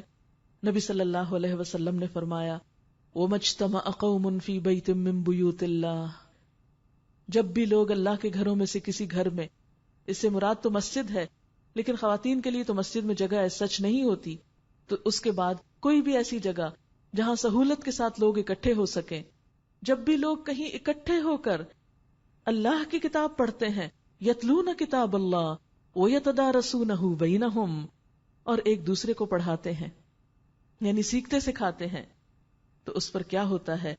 ان پر اللہ تعالیٰ کی طرف سے اطمینان نازل ہوتا ہے، اللہ کی رحمت انہیں ڈھانپ لیتی ہے، فرشتے ان کے گرد گھیرا ڈال لیتے ہیں، اور اللہ تعالیٰ ان لوگوں کا ذکر ان فرشتوں سے کرتے ہیں جو اس کے پاس موجود ہیں، یعنی ذکر کی، تعلیم کی ایسی مجلسیں جس میں اللہ کی کتاب اکٹھے بیٹھ کر پڑھی جا رہی ہو، اس پر رحمت بھی آتی ہے، سکینت بھی اترتی ہے، انڈرسٹینڈنگ کا لیول بھی بڑھتا ہے، اللہ تعالیٰ اس محفل کی طرح متوجہ ہوتے ہیں اور فرشتوں کے بیچ میں ان لوگوں کا ذکر کرتے ہیں کہ دیکھو زمین کے فلاں گوشے پر فلاں جگہ پر لوگ بیٹھ کر میری کتاب کو پڑھ رہے ہیں۔ اگرچہ آپ کے یہاں آنے میں وقت چاہیے، تھوڑی سی آپ کو دوسری مصروفیات کم کرنی ہوگی، آنے جانے کی بھی زحمت برداشت کرنی ہوگی، لیکن جو قربانی آپ کریں گے اس کے مقابلے میں جو کچھ آپ یہاں پائیں گے وہ اکیلے گھر بیٹھ کے نہیں پا سکتے۔ اگرچہ اکیلے بھی بیٹھ کے قرآن پڑھنا ثواب کا باعث تو ہے، لیکن اکٹھے بیٹھ کر اس کو سمجھنا، اس میں کئی برکتیں ہیں۔ حضرت انس رضی اللہ تعالیٰ عنہ فرماتے ہیں صحابہ کرام صبح کی نماز کے بعد حلقہ بنا کر بیٹھ جاتے، قرآن پڑھتے، فرائض اور سنن سیکھتے اور اللہ کو یاد کرتے۔ اور جو شخص دنیا میں قرآن سے شغف رکھتا ہے، قیامت کے دن اس سے کہا جائے گا کہ قرآن پڑھتا جا اور بلندی کی طرف چڑھتا جا، اور اسی رفتار سے ٹھہر ٹھہر کر پڑھ، جس طرح دنیا میں ٹھہر ٹھہر کر پڑھتا تھا، تیری منزل وہ آخری آیت ہوگی جہاں تک تو پڑھتا جائے گا۔ اور پھر آپ دیکھیے کہ ایک ہوتا ہے خود پڑھنا اور ایک ہوتا ہے کسی سے سننا۔ قرآن پاک میں قرآن پاک کے سننے کا بہت دفعہ ذکر آتا ہے۔ تلاوت تو آپ گھر میں کر ہی لیں گے، پھر آپ عربی میں رات سن ہی لیں گے انشاءاللہ، لیکن اس کا ترجمہ سننا اور اس کی انڈرسٹینڈنگ پیدا کرنا، اس سے صبح اور رات کی دونوں عبادتیں زیادہ پر اثر ہو جائیں گی، اس کو زیادہ انجوائے کر سکیں گے۔ آپ اپنے اندر، اپنی روح اور دل کے اندر ایک خاص تبدیلی محسوس کریں گے۔ اور جہاں تک قرآن کے سننے کا تعلق ہے تو اس کو تو نبی صلی اللہ علیہ وسلم نے خود بھی پسند فرمایا۔ کس طرح؟ حالانکہ آپ کے اوپر قرآن اترتا تھا، لیکن ایک حدیث میں آتا ہے کہ ایک مرتبہ نبی صلی اللہ علیہ وسلم نے حضرت عبداللہ بن مسعود سے فرمایا اقرأ علیہ، مجھے پڑھ کے سناؤ۔ ابن مسعود نے عرض کیا اقرأ علیک وعلیک انزل، آپ کو پڑھ کے سناؤ، آپ پر تو قرآن اتارا گیا ہے۔ تو آپ نے فرمایا انی احب ان اسمعہ من غیری، میں پسند کرتا ہوں کہ میں اسے اپنے علاوہ کسی دوسرے سے سنوں۔ آپ صلی اللہ علیہ وسلم نے حضرت ابن مسعود سے فرمائش کی، اور جب وہ پڑھ رہے تھے تو آپ سنتے رہے یہاں تک کہ اس آیت پر پہنچے فَكَيْفَ إِذَا جِئْنَا مِن كُلِّ أُمَّةٍ بِشَهِيدٍ وَجِئْنَا بِكَ عَلَى هَؤُلَاءِ شَهِيدًا، اس وقت کیا حال ہوگا جب ہم ہر امت میں سے ایک گواہ حاضر کریں گے، اور اے محمد صلی اللہ علیہ وسلم ان سب پر آپ کو گواہ بنا کر لائیں گے۔ تو ذمہ داری کے احساس سے آپ نے فرمایا حسبک ابن مسعود، بس کر دو، یعنی اتنا زیادہ آپ کے دل پر اثر ہوا۔ ابن مسعود فرماتے ہیں کہ میں نے جب آپ صلی اللہ علیہ وسلم کی طرف نظر اٹھا کر دیکھا تو آپ کی دونوں آنکھوں سے آنسو جاری تھے، آپ کے آنسو بہ رہے تھے۔ اور یہ ایک حقیقت ہے کہ قرآن کی تلاوت کا سننا، قرآن کو سمجھ کر سننا، اس کے اپنے اثرات ہیں جو گھر میں اکیلے بیٹھ کر ریڈنگ کرنے سے حاصل نہیں ہو سکتے. تو قرآن کا سیکھنا اور سمجھ کر سیکھنا اور پھر اس کا سکھانا یہ دنیا کے بہترین کام ہے. سال بھر ہم اپنے دنیا کے کام کرتے رہتے ہیں، کیا ہوا اگر ایک مہینہ تھوڑی محنت زیادہ کر لیں اور اس کام کے لیے بھی وقت نکالیں. قرآن پاک کے ساتھ تعلق کے علاوہ اس مہینے کا خاص کام دعائیں مانگنا ہے. خوب خوب فائدہ اٹھائیے، کیونکہ اللہ تعالیٰ کے نزدیک دعا سے بڑھ کر کوئی عبادت نہیں. آپ صلی اللہ علیہ وسلم نے فرمایا اللہ تعالیٰ کے نزدیک دعا سے زیادہ عظمت والا کوئی عمل نہیں. آپ سب جانتے ہیں کہ دعا تو تقدیر بھی بدل دیتی ہے. ہم میں سے کون ہے جو محتاج نہیں؟ ہم میں سے کون ہے جو ضرورت مند نہیں؟ ہم میں سے کون ہے جو کسی مشکل کا شکار نہ ہو؟ تو کیوں نہ ہم رجوع کریں اس ہستی کی طرف جو تمام مشکلات دور کر دے، اور وہ اللہ رب العزت ہی کی ہے. آپ صلی اللہ علیہ وسلم نے فرمایا دعا نازل شدہ مصیبتوں میں بھی کام آتی ہے اور ان میں بھی جو ابھی اتری نہیں. یعنی دعائیں کرتا ہے جب انسان تو کئی آنے والی آفات جو ہیں وہ واپس پلٹ جاتی ہیں. حضرت سلمان فارسی کہتے ہیں اللہ کے رسول صلی اللہ علیہ وسلم نے فرمایا تمہارا رب بڑا حیا کرنے والا اور سخی ہے، جب بندہ اس کے حضور ہاتھ اٹھاتا ہے تو اسے یہ ہاتھ خالی لوٹاتے ہوئے شرم آتی ہے. وہ قبول کرتا ہے. اجیب دعوت الداعی اذا دعانی، میں پکارنے والے کی پکار کا جواب دیتا ہوں جب بھی وہ مجھے پکارتا ہے. لیکن اس کے لیے شرط کیا ہے؟ فلیستجیبوا لی، انہیں چاہیے کہ یہ بھی میری بات مانا کریں. ولیؤمنوا بی، اور مجھ پر ایمان لائیں. لعلہم یرشدون، تاکہ وہ راہ پائیں.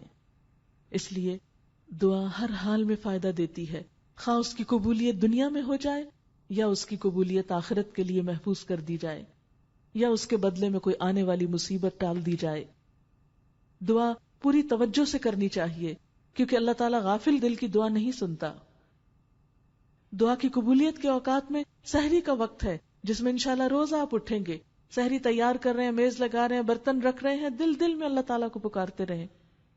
کیونکہ ایک تو مصلی پہ بیٹھ کے فارمل طریقے سے آپ مانگتے ہیں اور ایک انفارمل طریقے سے آپ کام کر رہے ہیں، دل دل میں اللہ تعالیٰ سے باتیں کر رہے ہیں کہ اللہ تعالیٰ میری یہ مشکل آسان کر دے، یہ میرا کام ہو جائے، یہ جو بھی آپ کی دنیا اور آخرت کی. کیونکہ مومن صرف دنیا نہیں مانگتا، وہ آخرت بھی ساتھ مانگتا ہے. وَمِنْهُمْ مَنْ يَقُولُ رَبَّنَا آتِنَا فِي الدُّنْيَا حَسَنَةً وَفِي الْآخِرَةِ حَسَنَةً. تو اس لیے دنیا اور آخرت کی بھلائیوں کی دعائیں خوب خوب مانگے. پھر اسی طرح افطار کا وقت ہوتا ہے تو اس وقت دعا قبول ہوتی ہے کیونکہ اس وقت رد نہیں ہوتی دعا. پھر آذان اور اقامت کے درمیان میں دعا قبول ہوتی ہے. پھر سجدے میں دعا قبول ہوتی ہے. پھر اسی طرح مسافر کی دعا قبول ہوتی ہے. والدین کی دعا اولاد کے حق میں قبول ہوتی ہے. لیکن یہ یاد رکھیے کہ رزق حرام دعاؤں کی قبولیت میں رکاوٹ بن جاتا ہے. اس لیے اس بارے میں ضرور کوشش کیجیے. اور روزہ ہی یہ شعور ہمیں دیتا ہے کہ جس رب کے حکم سے ہم حلال چھوڑتے ہیں، اس رمضان میں دعائیں مانگیے کہ اللہ تو ہمیں حرام سے بچا لے اور ہر طرح کے حرام کو ہماری زندگی سے نکال دے تاکہ ہماری عبادتیں بھی قبول ہوں اور ہماری دعائیں بھی قبول ہوں. پھر اسی طرح افطاری کے علاوہ سحری کا وقت جو ہے، اس وقت سحری کرنا جو ہے وہ بھی ایک بابرکت عمل ہے. یعنی سحری کے وقت ہم دعائیں بھی کریں اور سحری بھی کریں. تو آپ دیکھیے کہ حدیث میں آتا ہے کہ آپ صلی اللہ علیہ وسلم نے فرمایا سحری کھانا بابرکت ہے، اسے نہ چھوڑو چاہے کوئی ایک گھونٹ پانی ہی پیے، کیونکہ اللہ تعالیٰ اور اس کے فرشتے سحری کھانے والوں پہ رحمت بھیجتے ہیں. یعنی اگر آپ سحری سے پہلے دعائیں مانگ رہے تھے، اب آپ دعا چھوڑ کے سحری کھا رہے ہیں تو فرشتے آپ کے لیے دعائیں کرنے میں لگ جاتے ہیں کیونکہ اللہ کا بندہ ایک عبادت کی طرف قدم بڑھا رہا ہے، اس کی تیاری کر رہا ہے، اچھی طرح روزہ رکھنے کے لیے کچھ کھا پی رہا ہے. آپ صلی اللہ علیہ وسلم نے اسے مبارک ناشتہ کہا. حضرت ارباز بن ساریہ کہتے ہیں کہ ایک دفعہ رمضان میں آپ نے مجھے اپنے ساتھ سحری کھانے کے لیے بلایا. ہم تو عموماً افطار پارٹی کرتے ہیں نا، لیکن آپ نے ان کو سحری کے وقت بلایا اور فرمایا آؤ مبارک ناشتے کی طرف. اور بہترین سحری کھجور کو قرار دیا. آپ نے فرمایا مومن کے لیے بہترین سحری کھجور ہے کیونکہ اس سے آپ کو ایک انرجی ملتی ہے. تو سنت کے طور پر ایک آدھ کھجور اگر میسر ہو تو ساتھ کھا لیجئے. پھر رمضان میں ایک اور خاص کرنے کا کام جو ہے وہ زکوٰۃ اور صدقہ خیرات ہے، کیونکہ شہر المواسات ہے، ہمدردی اور غمخواری کا مہینہ ہے. اس مہینے میں صرف اپنی ذاتی عبادتوں میں ہی مصروف ہو کر نہ رہ جائیں، ان لوگوں کو بھی یاد رکھیں جن کی عبادتیں اس وقت ہوں گی جب آپ ان کے کھانے کا انتظام کریں گے، جب آپ ان کے ضروریات کا خیال کریں گے. زکوٰۃ کا حکم 82 مرتبہ آیا ہے نماز کے ساتھ. اسلام کا ایک بنیادی فرض ہے، اس لیے صدقہ خیرات دینے سے پہلے سوچئے کیا میں نے زکوٰۃ ادا کر دی ہے، کیونکہ جب تک فریضہ ادا نہیں ہوتا نوافل قبول نہیں ہوتے. کئی نوافل مل کر ایک فرض کے برابر بنتے ہیں. تو سب سے پہلا کام کیا؟ اپنے زکوٰۃ کا حساب کر کے رکھ لیجئے. کیش میں دینا ہے، کسی چیز کی شکل میں دینا ہے، کچھ کرنا ہے، تیاری کر لیجئے تاکہ جب رمضان شروع ہو تو ہر روز کچھ نہ کچھ نکالتے رہیے. بہت سی چیزیں آپ کے گھر میں ایسی ہوں گی جنہیں آپ نے کبھی استعمال نہیں کیا ہوگا، اور دوسری طرف کچھ ایسے لوگ ہوں گے جو ان میں سے ایک ایک چیز کے لیے ترستے ہوں گے. تو اپنے مال میں سے اپنی الماریوں کو کھولیے، اپنے سٹورز کو کھولیے، اپنے مختلف چیزوں کو، اور دیکھیے کہ کون سی ایسی چیزیں ہیں جو آج تک استعمال نہیں کی، سال ہر سال سے رکھی ہوئی ہیں. ان میں سے کچھ نہ کچھ نکال کے ایسے لوگوں کو جو آپ ہی کی طرح کے انسان ہیں لیکن بنیادی ضروریات بھی پوری نہیں کر سکتے، ان کے ساتھ ہمدردی کیجیے.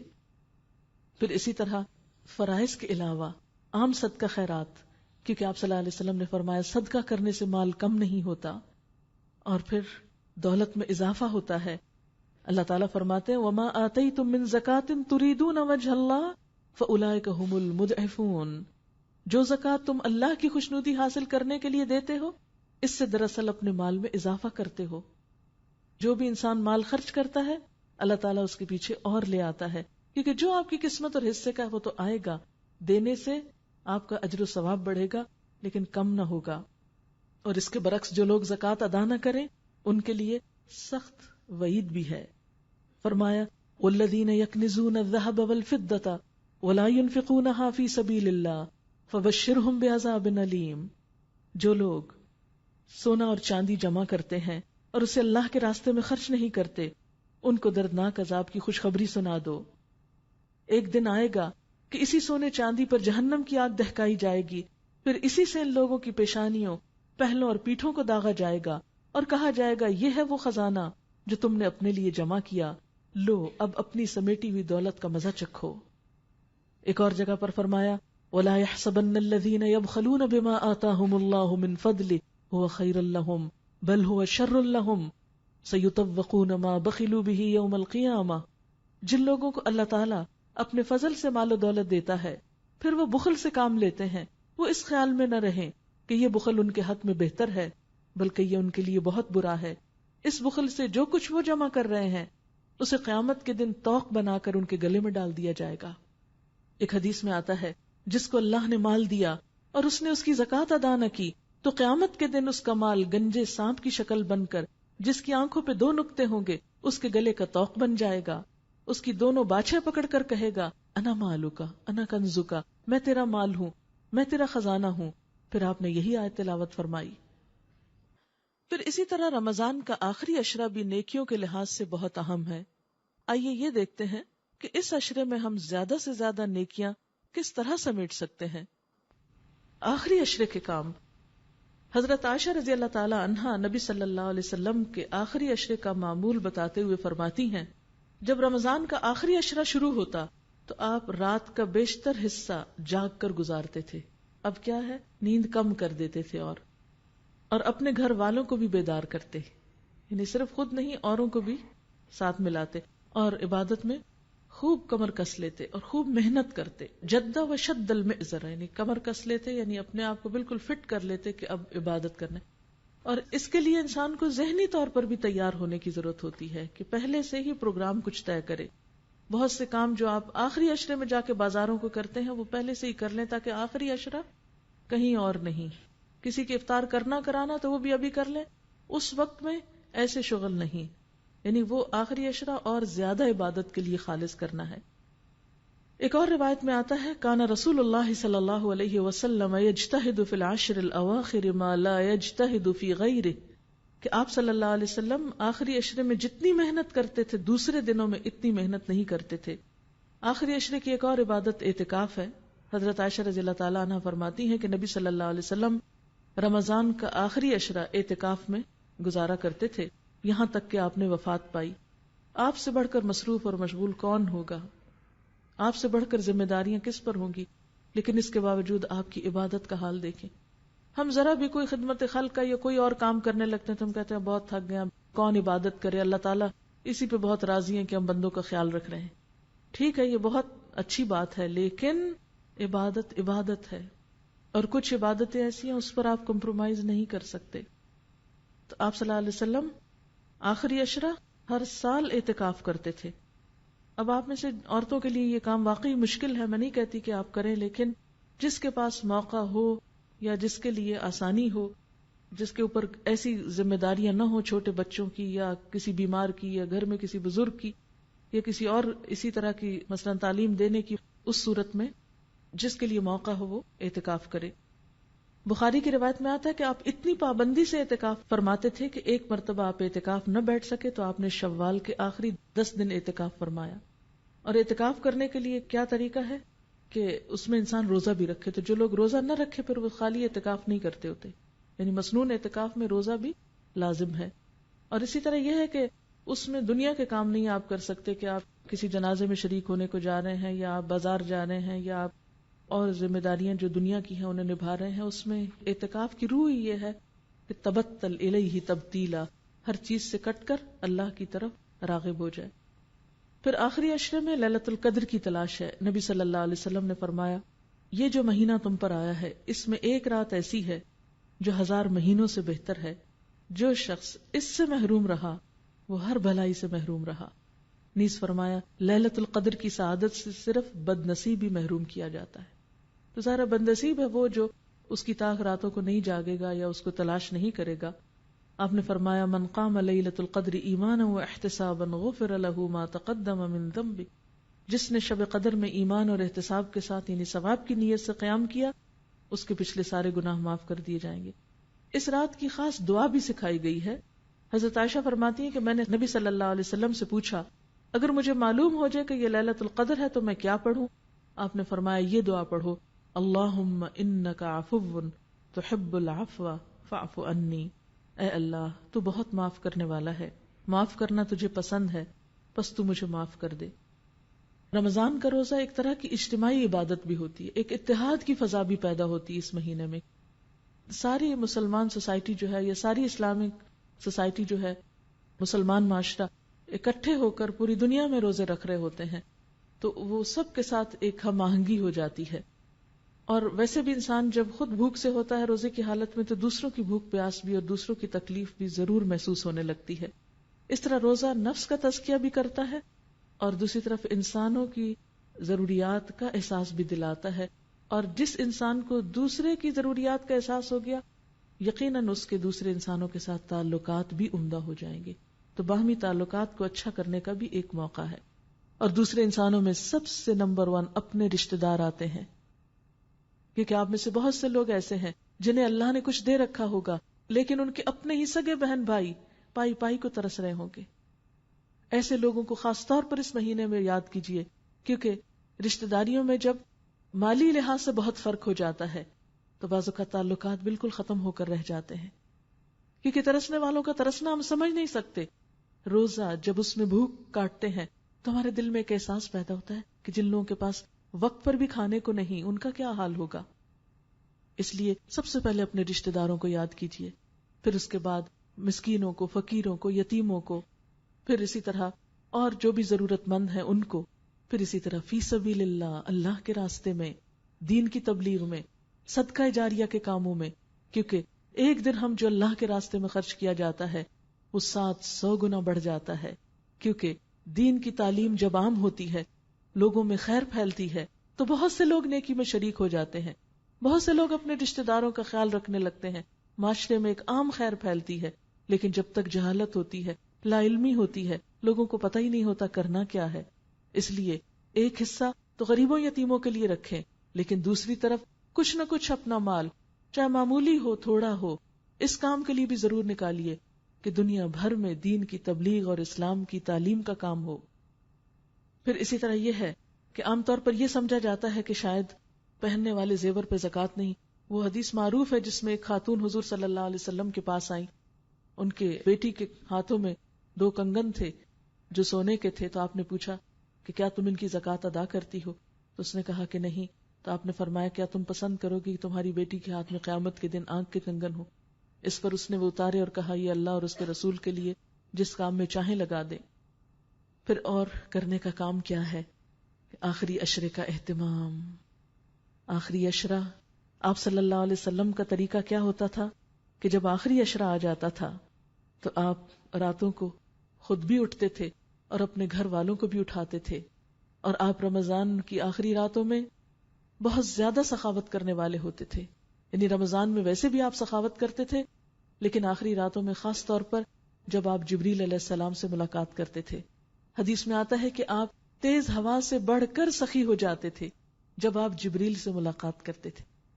تو اس حدیث کو پڑھ کے میں سوچ رہی تھی کہ اچھے لوگوں کی ملاقات سے واقعی انسان کے اندر اتنا نیکی کا شوق آتا ہے کہ وہ عام نیکی کے کاموں کی نسبت یا عام رفتار کی نسبت کئی گنا زیادہ بڑھ جاتا ہے اپنی نیکی میں. تو اگر اللہ کے رسول صلی اللہ علیہ وسلم جبریل سے ملاقات کے بعد نیکی کے کاموں میں، خیر اور بھلائی کے کاموں میں تیز ہوا سے زیادہ تیز ہو جاتے تھے، تو کیا یہ اصول ہمارے لیے نہیں کہ ہم نیکی کی مجلسوں میں حاضر ہوں، خیر اور بھلائی کے کاموں میں حاضر ہوں، اور پھر یہاں سے ہمارے کاموں کی رفتار یعنی نیک کاموں کی رفتار کئی گنا زیادہ تیز ہو جائے، بنسبت اس کے کہ ہم ایک بے روح قسم کا رمضان گزاریں کہ ہاں مہینہ آ گیا ہے، بس ٹھیک ہے روزہ رکھنا ہے، روزہ رکھ لیں اور دن بھر ہم بیٹھے رہیں، کبھی ٹیلی ویژن دیکھیں، مختلف چینل بدلتے رہیں اور پھر روزہ رکھ کر بھی بے حیائی کے کاموں سے باز نہ آئیں. تو پھر اس سے آپ اندازہ کریں کہ ہمارا رمضان کس قسم کا رمضان ہو سکتا ہے. آخری راتوں میں لیلۃ القدر کی تلاش. پھر اس کے علاوہ ذکر، چلتے پھرتے اٹھتے بیٹھتے، کیونکہ آپ صلی اللہ علیہ وسلم نے فرمایا سب سے زیادہ اجر و ثواب والا روزہ اس کا ہے جس کے روزے میں ذکر الہی زیادہ ہے. اس لیے تسبیحات وغیرہ پڑھتے رہنا، چلتے پھرتے کام کاج کرتے. پھر اسی طرح حقوق العباد میں سے جہاں ہمدردی اور غمخواری کرنا ہے، وہاں خاص طور پر آپ صلی اللہ علیہ وسلم نے افطار کرانے کا حکم دیا ہے اور اتنا ثواب بتایا ہے کہ جو کسی کا روزہ افطار کرائے گا اس کو اتنا اجر ملے گا جتنا روزے دار کو اجر ملے گا. یعنی روزہ رکھنے والے نے جتنا اجر کمایا، مثلا اگر آپ 100 لوگوں کا روزہ افطار کراتے ہیں تو آپ کو 100 روزوں کا ثواب مل گیا.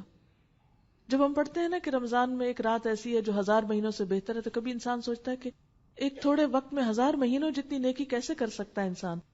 1000 مہینے تو جیسے 83 ایئرز اور کچھ مہینے بنتے ہیں، اتنی تو ہماری عمر بھی نہیں ہوتی. لیکن اس مہینے میں اللہ تعالیٰ ایسے ایسے موقع فراہم کرتا ہے کہ یعنی ایک روزہ نہیں ہوتا ہمارا، یعنی روزہ بھی صرف ایک روزہ نہیں ہوتا. جب ہم افطار کراتے ہیں تو کئی روزوں کا اجر پا لیتے ہیں. اسی طرح جب ایک رات وہ جاگتے اور عبادت کرتے ہیں تو 1000 مہینوں کا اجر و ثواب پا لیتے ہیں. اس لیے خاص طور پر اس مہینے میں دوسروں کے ساتھ ہمدردی، غمخواری، اور خصوصی طور پر صرف ہمدردی اور غمخواری میں مال دینا یا کوئی اچھی بات کرنا ہی نہیں، بلکہ اپنی اذیتوں سے دوسروں کو محفوظ رکھنا بھی ضروری ہے. کیونکہ حضرت جابر سے روایت ہے کہ نبی صلی اللہ علیہ وسلم نے فرمایا جب تو روزہ رکھے تو تیری آنکھ اور تیرے کان کا بھی روزہ ہونا چاہیے، اور زبان پر بھی کنٹرول ہونا چاہیے، جھوٹ اور حرام چیزوں سے بھی بچنا چاہیے، پڑوسی کو تکلیف نہیں دینی چاہیے، اور تجھ پر وقار اور اطمینان ہو، اور اپنے روزے کے دنوں کو دوسرے دنوں کے برابر نہ کرو. یعنی روزے اس طرح نہ گزرے کہ جیسے عام دنوں میں ہم رہتے ہیں، بلکہ روزے کا دن اور عام دنوں میں فرق ہونا چاہیے. آپ صلی اللہ علیہ وسلم نے فرمایا روزہ ڈھال ہے، فَإِذَا كَانَ يَوْمُ صَوْمِ أَحَدِكُمْ فَلَا يَرْفُثْ يَوْمَئِذٍ وَلَا يَسْخَبْ وَإِنْ صَابَّهُ أَحَدٌ أَوْ قَاتَلَ أَحَدٌ فَلْيَقُلْ إِنِّي امْرُؤٌ صَائِمٌ. روزہ ڈھال ہے، جب کسی کا روزہ ہو تو اسے چاہیے کہ نہ تو گالی گلوچ کرے نہ بےہودہ کلام کرے. اگر کوئی اس سے لڑائی کرے تو کہہ دے کہ میں روزے سے ہوں، اور لڑنا چھوڑ دے. عموماً ایسا ہوتا ہے نا جب ہم بھوکے ہوتے ہیں تو پھر لڑنے کو بھی دل چاہتا ہے، چھوٹی چھوٹی باتوں پہ ہم اریٹیٹ ہونے لگتے ہیں. بچے نے کچھ کہہ دیا اس کو پٹک کے جواب دیا، کسی اور نے کچھ کہہ دیا اس کو ڈانٹ دیا.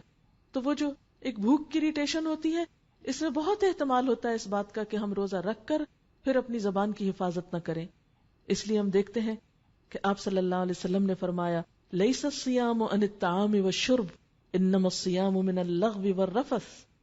روزہ صرف کھانے پینے کو ترک کرنے کا ہی نام نہیں بلکہ لغو، بیہودہ اور بے حیائی کی بات کرنے سے بھی رکنے کا نام ہے. آپ صلی اللہ علیہ وسلم نے یہ بھی فرمایا من لم يدع قول الزور والعمل به فليس للہ حاجۃ ان يدع طعامہ وشرابہ. جس نے روزہ رکھ کر بھی جھوٹ بولنا اور جھوٹ پہ عمل کرنا نہ چھوڑا تو اللہ کو اس بات کی کوئی ضرورت نہیں کہ کوئی شخص بھوکا پیاسا رہے. ایک اور جگہ پر فرمایا کم من صائم لیس لہ من صیامہ الا الظمأ وکم من قائم لیس لہ من قیامہ الا السحر. کتنے ہی روزہ دار ایسے ہیں جنہیں اپنے روزوں سے سوائے بھوک پیاس کے کچھ نہیں ملتا، اور کتنے ہی راتوں کو قیام کرنے والے ایسے ہیں جنہیں اپنے راتوں کے قیام سے سوائے رت جگہ کے کچھ ہاتھ نہیں آتا. تو اللہ نہ کرے کہ ہمارا رمضان ایسا ہو کہ صرف بھوک کاٹی ہو اور صرف رات کو قیام کر کے ہم آ جائیں اور حاصل کچھ بھی نہ ہو. نہیں، ہمیں شعوری کوشش کرنی ہے اور اس کے لیے ذہنی اور عملی طور پر تیاری کرنی ہے. یہ رمضان اللہ کرے کہ ایسا آئے ہمارے دل بدل جائیں، ہمارا عمل بدل جائے اور امت مسلمہ کا حال بدل جائے. اس کے لیے جب تک کوشش نہیں کریں گے کچھ ہو نہیں سکتا، کیونکہ اللہ تعالیٰ کا ایک اصول ہے، اور وہ کیا کہ ان اللہ لا یغیر ما بقوم حتی یغیروا ما بانفسہم. اللہ کسی قوم کا حال نہیں بدلتا جب تک کہ وہ قوم اپنا حال نہ بدلے. جب تک ہم اپنا حال نہیں بدلیں گے، جب تک ہم کوشش نہیں کریں گے، جب تک ہم محنت نہیں کریں گے، جب تک ہم بھاگ دوڑ نہیں کریں گے تو خود بخود تو کوئی نیکی نہیں ہو جایا کرتی. اس لیے جو مہینہ آ رہا ہے اس کے لیے ہمیں اپنی جان بھی لگانی ہے، اپنا مال بھی لگانا ہے، اپنا وقت بھی لگانا ہے، محنت کرنی ہے. لیکن یاد رکھیے ان سب چیزوں کے لیے قرآن کا سیکھنا فیول کا کام دیتا ہے. جس طرح گاڑی پیٹرول کے بغیر نہیں چلتی، اسی طرح انسان کی بھی نیکی میں سستی ہونے لگتی ہے جب اس کے اندر سے قرآن کا نور بجھنے لگتا ہے یا وہ فیول نہیں ملتا اس کو. اگر ہم باقی چیزوں کو تھوڑا کٹ ڈاؤن بھی کر لیں، کچھ کام مل جل کے ایک دوسرے کے کر لیں، کچھ ابھی دن ہے رمضان میں تو رمضان کے آنے سے پہلے کچھ تیاری ایسی کر لیں، کیونکہ پھر تو تراویح کا بھی وقت لگ جائے گا. تو اس تراویح کے وقت میں اگر ہم نے کچھ عید کی تیاری کرنی ہے مثلا تو وہ بھی ابھی سے اگر کر لیں.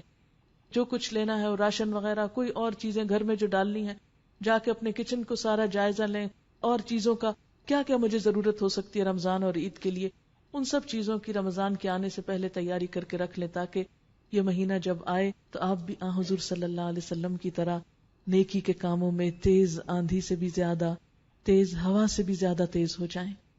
کیونکہ تیز ہوا کیا ہوتا ہے؟ چلتی رہتی ہے اور اس کا اثر ہر جگہ پہنچتا ہے. یعنی تیز ہوا اڑنے کی علامت ہے نا. عام زندگی میں ہم چلتے ہیں لیکن رمضان میں اس طرح ایک بھاگ دوڑ لگانی گویا ہم اڑ رہے ہوں نیکی کے لیے. ظاہر ہے کہ ایک بس کی رفتار، ایک گاڑی کی رفتار، ایک جہاز کی رفتار میں فرق ہے نا. اگر عام دنوں میں ہم نیکی کو گاڑی کی رفتار سے کرتے ہیں تو رمضان میں اسے جہاز کی رفتار سے کرنا ہے، اور اس کے لیے پہلے سے کمر باندھ لینا ہے، اور اس کے لیے دعائیں بھی کرنی کہ اللہ تعالیٰ ہمیں صحیح فائدہ اٹھانے کی توفیق دے. جب آپ کلاس میں بیٹھے ہوں تھوڑی تھوڑی اہم باتیں نوٹ کر لیں تاکہ رمضان گزر بھی جائے تو اپنی وہ ڈائری یا وہ حصہ جو ہے کبھی کبھی دوہرا لیں کہ میں نے کیا اپنے سے عہد وعدے کیے تھے، کیونکہ بعد میں پھر ہم بھول جاتے ہیں. تو آئندہ 11 مہینوں میں ان چیزوں کو دوہرا کے ذہن میں تازہ رکھیں. پھر اسی طرح یہ ہے کہ میں ریکویسٹ کروں گی کہ موبائل جو ہیں بند کر لیں، کیونکہ علم کی مجلس میں جب میوزک بجتا ہے تو وہ روحانیت ختم ہو جاتی ہے اور ہو سکتا ہے کچھ فرشتے بھی چلے جائیں کہ یہاں سنجیدگی نہیں ہے. کیونکہ آپ صلی اللہ علیہ وسلم کی جب تک سنت پر عمل نہیں کریں گے کہ آپ کی جو مجالس علم ہوتی تھی وہ اس طرح خاموش ہوتی تھی کہ بعض اوقات پرندے آ کے سروں پہ بیٹھ جاتے تھے. اسی لیے ہم دیکھتے ہیں کہ صحابہ کرام نے قرآن پاک کا جو اثر لیا وہ آج ہم میں نہیں، کیونکہ ہم میں سیکھنے کے لیے وہ سنجیدگی ہی نہیں. پھر اسی طرح یہ ہے کہ رمضان مبارک کے نام سے کیسٹ موجود ہے جس میں ساری باتوں کی یاد دہانی کرائی گئی ہے. آپ نے تو سن لیا لیکن دوسروں کو گھر میں سنانے کے لیے آپ اس سے فائدہ اٹھا سکتے ہیں.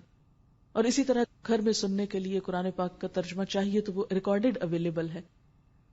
اور ایک بات یاد رکھیے کہ ٹائم پر انشاءاللہ کلاس شروع ہوگی تو وقت پر آ جائیں، کیونکہ جب آپ دیر سے آتے ہیں تو ادھوری بات پوری طرح نہیں سمجھ میں آتی اور کچھ نہ کچھ حصہ محروم رہ جاتا ہے. تو 50% کیوں لے کے جاتے ہیں، 80% کیوں 100% لے کر جائیں، جو بھی اجر و ثواب ہو اور پورا قرآن پوری طرح سنیں. اور اس کے علاوہ جن بہنوں کو ابھی تک پتہ نہیں چلا کہ یہ محفل شروع ہو چکی ہے، ان بہنوں کو اگر آپ بتائیں گے تو حضور صلی اللہ علیہ وسلم نے فرمایا الدال علی الخیر کفاعلہ، نیکی کی طرف رہنمائی کرنے والا ایسا ہے جیسا اس کو کر لینے والا. اگر آپ کی وجہ سے ایک شخص آتا ہے اور وہ ایک نیکی کا عمل کرتا ہے تو آپ اس کے عمل میں پورے پورے حقدار ہیں. جتنا اجر اس کو ملے گا ساتھ آپ کو ملے گا. اور صرف ایک فون کال سے، صرف ایک کسی کو جا کے وزٹ کر کے لانے سے کیا ہوگا کہ جتنے لوگ آپ کی وجہ سے آئیں گے ان سب کی نیکی، ان سب کا نیک عمل، جتنا ان کو اجر و ثواب اتنا ہی ساتھ ساتھ آپ کو. تو اس مہینے میں چونکہ تیز ہوا سے بڑھ کر تیزی کرنی ہے نیک عمل میں اور ہر موقع سے فائدہ انشاءاللہ اٹھانا ہے، تو انشاءاللہ اس میں بھی پھر آپ پوری توجہ کریں گے. میں چند باتیں آپ سے اور کرنا چاہتی ہوں. یہ چیزیں آپ کو عملی طور پر رمضان گزارنے میں مددگار ہوں گی، کیونکہ یہ موقع ہے نا، بہت غنیمت موقع ہے. ایسا نہ ہو کہ ہم کسی قسم کی سستی کریں اور یہ موقع جو ہے ہمارے ہاتھ سے چلا جائے. سب سے پہلی بات تو یہ ہے کہ ہم سب اپنی نیت دیکھیں کہ روزہ رکھنے میں اور دیگر عبادات میں ہماری نیت کیا ہے، ہم کس کو خوش کرنا چاہتے ہیں. کیونکہ چھوٹا عمل بھی اچھی نیت کے ساتھ بہت بڑا ہو جاتا ہے اللہ تعالیٰ کے ہاں، اور بہت بڑی بڑی قربانیاں نیت کی خرابی کے ساتھ ختم ہو کر رہ جاتی ہیں، اس کا اجر و ثواب نہیں ملتا. پھر اسی طرح دوسری چیز قیام اللیل ہے. قیام اللیل میں آپ میں سے جو لوگ مسجد میں جاتے ہیں، تو میں ایک حدیث پڑھ رہی تھی، جو شخص امام کے ساتھ قیام اللیل کرتا ہے پھر وتر کی نماز بھی ساتھ پڑھتا ہے تو اس کو پوری رات کے قیام کا ثواب ملتا ہے. بعض اوقات ہم تراویح پڑھ کے تھک جاتے ہیں نا، تو ہم کہتے ہیں اچھا وتر صبح پڑھ لیں گے یا وتر گھر جا کے پڑھ لیں گے. یا جن مسجدوں میں خاص طور پر دعا ہوتی لمبی ہوتی ہے، ذرا وتر بھی طویل ہوتے ہیں یا زیادہ ہوتے ہیں، تو وہاں پر عموماً سستی کر لی جاتی. تو یہ صرف ایک یاد دہانی کے طور پر کہ اگر ہم وتر امام کے ساتھ پڑھتے ہیں تو پوری رات کے قیام کا اجر ملتا ہے. پھر اسی طرح یہ ہے کہ نمازوں میں کوشش کہ اول وقت کی نماز پڑھیں گے. یعنی نماز تو الحمدللہ آپ سب پڑھتے ہی ہوں گے، اور اس میں یہ کہ اول وقت کی نماز کی طرف خصوصی توجہ. پھر یہ کہ قرآن پاک میں کم از کم ایک پارہ جو ہے وہ ناظرہ پڑھنے کی ضرور کوشش کریں، یعنی قرات یا تلاوت جو ہے. اور اس کے لیے بہترین وقت جو ہے وہ فجر کا ہے. اگر آپ صبح کے وقت اٹھتے ہیں تو سحری کے وقت میں 2 اہم کام کر سکتے ہیں. ایک تو استغفار کی کثرت، یعنی اس وقت کی تسبیح آپ استغفار کر لیں. آپ اگر اس وقت مزید نفل پڑھنے کا وقت نہیں ہے، سحری لگا رہے ہیں، کام کر رہے ہیں، گھر والوں کو جگا رہے ہیں اور کچھ نہ کچھ کام آپ کی ذمہ ہے، تو چلتے پھرتے استغفار کو لازم کر لیں. کیونکہ تیسرے پارے میں آپ نے پڑھا تھا سحری کے وقت وہ استغفار کرتے ہیں، تو اس وقت آپ کثرت سے استغفار کریں. دوسری بات، وہ جو سورۃ آل عمران کا آخری رکوع حضور صلی اللہ علیہ وسلم سویرے اٹھ کے وضو سے پہلے پڑھتے تھے، کوشش کریں کہ اسی طرح پڑھ سکے. اگر زبانی یاد کر لیں تو بہت اچھا ہے، اگر نہیں بھی تو کہیں پر لکھ کر لگا دیں اور اس کو پڑھیں، کیونکہ یہ سنت پر عمل ہو جائے گا. اب ہوتا کیا کہ عام طور پر خواتین کیا کرتی ہیں، آپ نے سحری کی، مرد حضرات تو چلے گئے مسجد، آپ پیچھے سے کچن صاف کرنا شروع کر دیتے ہیں. کچن ہو جائے گا صاف، ہٹ جائیے وہاں سے، آئیے مسواک بہت اچھی طرح کیجیے اور اچھی طرح وضو کیجیے اور طویل فجر کی نماز پڑھیے. کیونکہ نبی صلی اللہ علیہ وسلم فجر کی نماز ساری نمازوں میں لمبی پڑھتے تھے. افسوس یہ کہ ہمیں قرآن کا اتنا حصہ یاد نہیں، لیکن جو بھی لمبی صورت یاد ہے اس کو اس میں پڑھنے کی کوشش کریں. دوسری چیز جو اس سے پہلے کرنے کی ہے وہ تلاوت قرآن ہے. ان قرآن الفجر کان مشہودا، اس کو مس نہ ہونے دیں. جتنی توفیق ہے، جو لوگ زیادہ تیز پڑھ سکتے ہیں وہ کم از کم پارہ پڑھ سکتے ہیں، زیادہ بھی پڑھ سکتے ہیں. تو سورج نکلنے سے پہلے تک آپ کیا کریں، فجر کی نماز اور تلاوت میں وہ وقت گزاریں، اور بہت عبادت کا بہترین وقت ہے. پھر اس سے پہلے کہ سورج طلوع ہو آپ کیا کریں، صبح شام کی دعائیں جو ہیں مسنون اذکار وہ کر لیں. صبح شام کے مسنون اذکار یعنی وہ دعائیں جو نبی صلی اللہ علیہ وسلم صبح شام پڑھا کرتے تھے، آپ مسنون دعاؤں کی کسی بھی کتاب سے لے سکتے ہیں. اس سلسلے میں ایک کتاب وَإِيَّاكَ نَسْتَعِينُ کے نام سے الہدا سے شائع کی گئی ہے. اس میں ان دعاؤں کی سند، فضیلت، پڑھنے کا طریقہ اور اردو اور انگریزی ترجمہ بھی موجود ہے. تو اگر زبانی نہیں آ تو آپ دیکھ کر پڑھ لیں. پھر کیا ہے کہ سورج نکل آیا، اگر اس وقت آپ تھوڑا سا اور انتظار کر لیں یہ ذکر اذکار کر کے تو 2 نفل جو ہیں وہ پڑھ کے پھر آپ اٹھے. لیکن اگر بیچ میں آپ کو بچوں کو اسکول بھیجنا ہے یا کوئی اور کام کرنا ہے تو آپ وہ کام کر سکتے ہیں، کر کے آ کے 2 نفل ضرور پڑھ لیں، کیونکہ وہ جو 2 نفل ہیں وہ دن بھر کے لیے کافی ہیں، آپ کو اللہ تعالیٰ بہت سے آپ کے کام اپنے ذمے لے لے گا۔ اس کے بعد پھر تھوڑی سی ہلکی سی دعا کر کے پھر آپ کچن میں چلے جائیں۔ اب آپ دیکھیں گے، اب آپ جو کچن میں جائیں گے برکت بھی ہوگی، راحت ہوگی، دل کی عجیب خوشی ہوگی۔ لیکن جب ہم دنیا کے کاموں کو ترجیح دیتے ہیں اور عبادات کو پس پش ڈالتے ہیں، پہلے وہ پکانے کھانے میں لگے رہے، پھر سنبھالنے میں لگے رہے، پھر جب نماز کو وہ سورج نکلنے والا ہو گیا جلدی جلدی نماز پڑھی، اس نماز میں کوئی لذت نہیں، پھر اتنے میں بچے جاگ گئے، کوئی اور کام ہو گیا، پھر ان میں لگ گئے، پھر قرآن پڑھنا رہ گیا۔ کیونکہ مجھے معلوم ہے کہ اس وقت اپنے آپ کو کاموں میں سے، کیونکہ انسان کہتا ہے یہ تھوڑا سا جلدی سے سمیٹ لوں بس پھر میں فارغ ادھر سے ہو جائیں گے، چھوڑیے اس کو، پہلے ادھر سے فارغ ہوئیے، پھر اس کے بعد آپ اپنا آرام سے جو بھی کچن وچن سنبھالنا ہے جو کرنا ہے، پھر اس کے بعد آپ یہاں آنے کی تیاری کر سکتے ہیں۔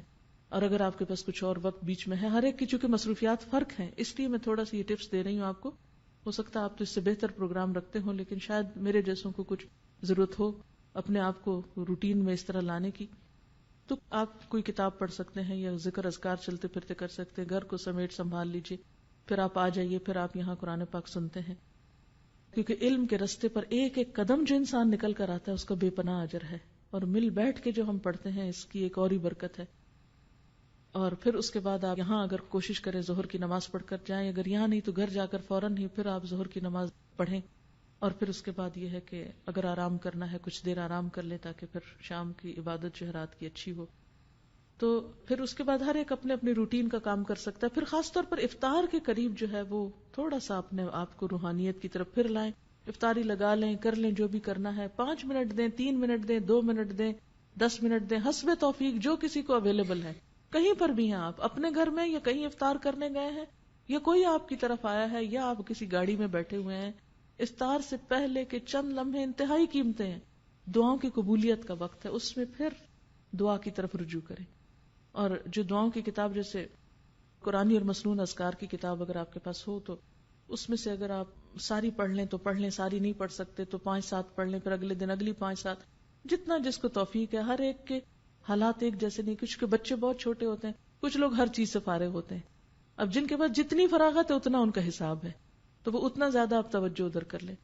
اور پھر اس کے بعد یہ ہے کہ افطار کرنے کے بعد پھر اپنے آپ کو تازہ دم کریں کہ آپ قیام اللیل کر سکیں، اور وتر ساتھ اس کے پڑھیں تو اس سے پوری رات کا قیام جو ہے اس کا اجر ملے گا۔ اس کے علاوہ ہر ایک کی اپنی اپنی روٹین ہے، اور بیچ میں جو اوقات آپ کو اور کاموں کے لیے ملتے ہیں، مثلاً اگر کسی مریض کی عادت کرنا ہے یا اور تو اس کو بھی آپ دیکھ سکتے ہیں، لیکن سوشلائزنگ سے پرہیز کریں اس مہینے میں۔ صحابہ کرام کا طریقہ یہ ہوتا تھا کہ وہ اجنبی ہو جاتے تھے رمضان میں، میل ملاقاتیں چھوڑ دیتے تھے، اللہ یہ کہ کوئی بیمار کی عادت ہو یا کسی مسکین کا خیال کرنا ہو یا کوئی اور ایسا ہی کسی کی خدمت کا کام ہو۔ لیکن افسوس کہ ہم مسلمانوں کے کلچر میں کیا ہوا کہ وہ اصل جو سنتیں تھیں وہ رہ گئیں اور کچھ اور چیزیں آ گئی۔ یوں لگتا ہے کہ جیسے یہ میل ملاقات کا مہینہ ہے، یا افطاریوں پہ جا رہے ہیں یا بلا رہے ہیں یا رات بھر جاگ رہے ہیں، گپ شپ ہو رہی ہے، ایک رونق میلہ ہے۔ تو ان چیزوں کو کٹ ڈاؤن کر کے اپنے ایمان کی تجدید، اپنی عبادت میں روٹین میں لانے کی اللہ تعالیٰ نے یہ ایک ٹریننگ کا مہینہ دیا ہے، جس میں ہم زیادہ سے زیادہ اللہ تعالیٰ کی طرف رجوع کر سکتے ہیں۔ یہی کام آپ شوال میں کریں، کسی اور مہینے میں کریں، وہ اجر و ثواب اور برکت نہیں پائیں گے جو اس مہینے میں ہوگی، کہ اس میں اول عشرہ جو ہے رحمت کا عشرہ ہے، پھر بخشش کا عشرہ ہے۔ تو ان چیزوں سے آپ نے خوب فائدہ اٹھانا ہے۔ اسی طرح رمضان میں ذاتی عبادات پر توجہ دینے کے علاوہ حقوق العباد کی ادائیگی کا خیال رکھنا بھی ضروری ہے، کیونکہ رسول اللہ صلی اللہ علیہ وسلم نے اس مہینے کو شہر المواسات کہا ہے کہ یہ ایک دوسرے سے غمخواری کرنے کا مہینہ ہے۔ گویا رمضان مبارک حقوق العباد کی طرف توجہ دینے کا مہینہ بھی ہے۔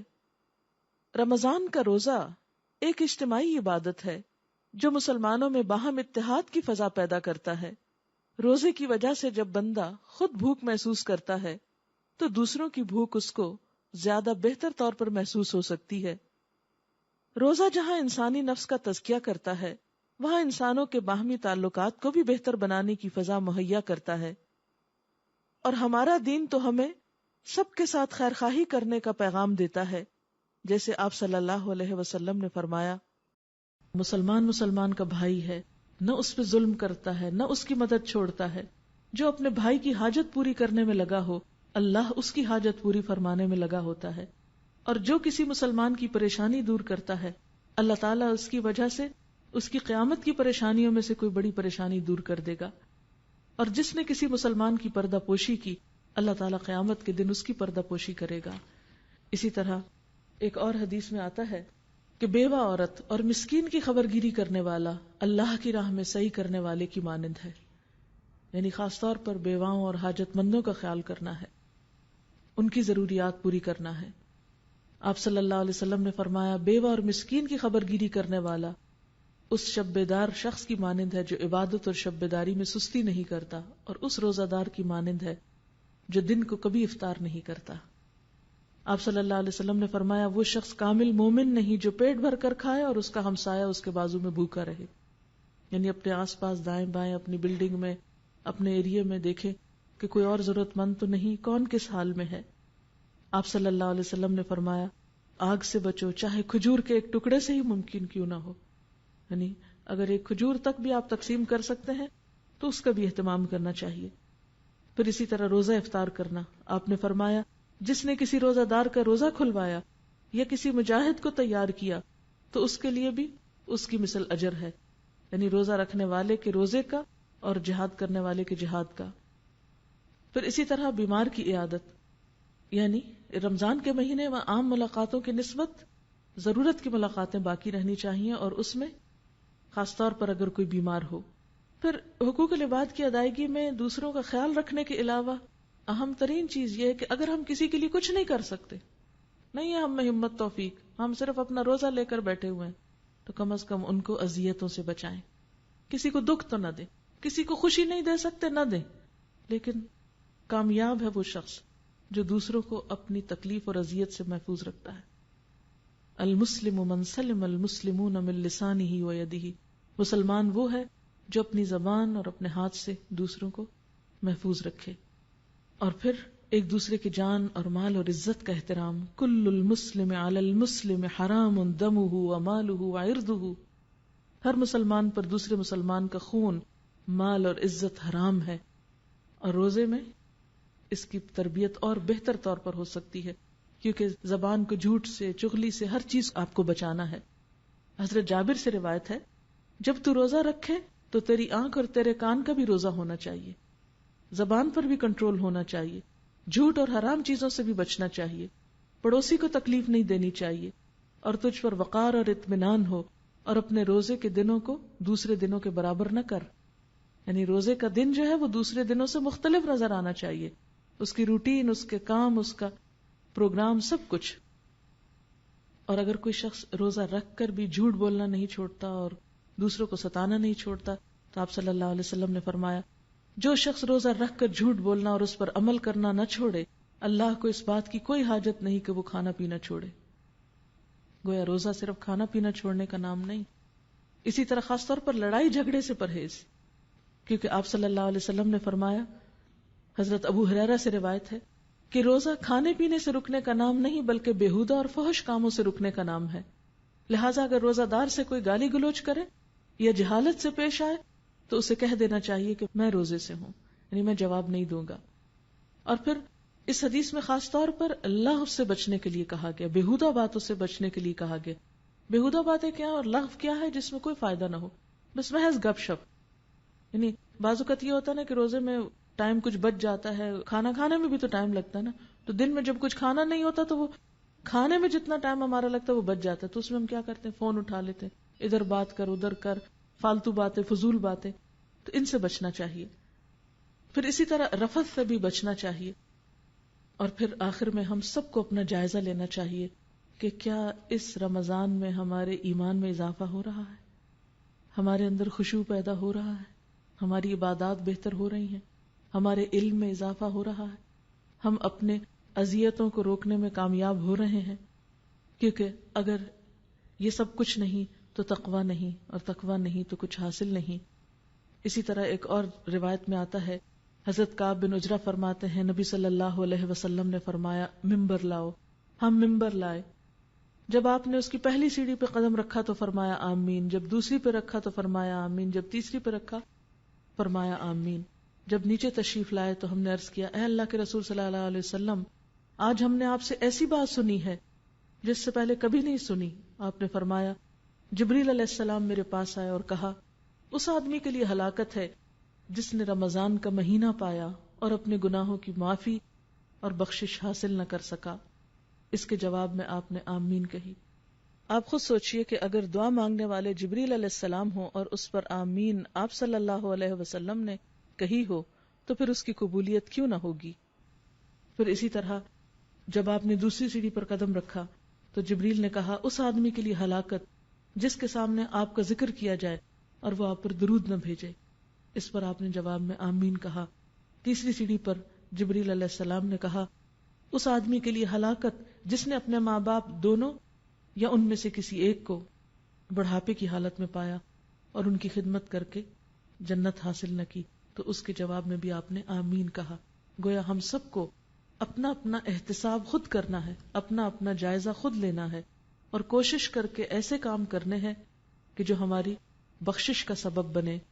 تو اللہ تعالیٰ سے دعا ہے کہ وہ اس رمضان کو ہمارے لیے پچھلے تمام رمضانوں سے بہترین کر دے اور ہمیں اپنا قرب نصیب کرے. وآخر دعوانا ان الحمد للہ رب العالمین. مختصر سی دعا کر لیتے ہیں. سبحان اللہ والحمد للہ ولا الہ الا اللہ واللہ اکبر ولا حول ولا قوة الا باللہ العلی العظیم. اللہم صل وسلم علی نبینا محمد. ربنا آتنا فی الدنیا حسنة وفی الآخرة حسنة وقنا عذاب النار. ربنا لا تزغ قلوبنا بعد إذ هديتنا وهب لنا من لدنك رحمة إنك أنت الوهاب. ربنا هب لنا من أزواجنا وذرياتنا قرة أعين واجعلنا للمتقين إماما. یا اللہ پاک جو کچھ ہم نے پڑھا ہے اپنی رحمت سے قبول فرما. اگر کوئی بات ایسی زبان سے نکل گئی ہو جو آپ کو پسند نہ آئی ہو تو ہم سب سے اس کو دور کر دے. جو باتیں آپ کی مرضی کے مطابق ہم نے کی ہیں ان سب پر ہمیں عمل کی توفیق عطا فرما. اللہ ہماری نیت کو اپنے لیے خالص کر لے, ہمیں اپنی محبت عطا کر اور اس قرآن سے بہترین فائدہ اٹھانے کی توفیق عطا فرما. یا اللہ یہاں پر آنا ہمارے لیے آسان فرما دے, ان راستوں کو ہمارے لیے آسان کر دے, ہمیں اس کام میں بہترین مددگار عطا کر دے. یا رب العالمین تو ہمیں اپنا قرب نصیب فرما. یا اللہ تو ہماری کوششوں کو قبول کر دینا اور یہ رمضان واقعی ایسا گزرے کہ ہماری گردن جہنم کی آگ سے آزاد ہو چکی ہو. یا رب العالمین تو ہمیں اپنے نیک بندوں کے ساتھ ملا. یا اللہ جتنی بہنیں آئی ہیں سب کا آنا قبول فرما. یا اللہ سب کے گھروں میں, مالوں میں, اولادوں میں برکت پیدا فرما. دنیا اور آخرت کی خیر و سعادت عطا فرما.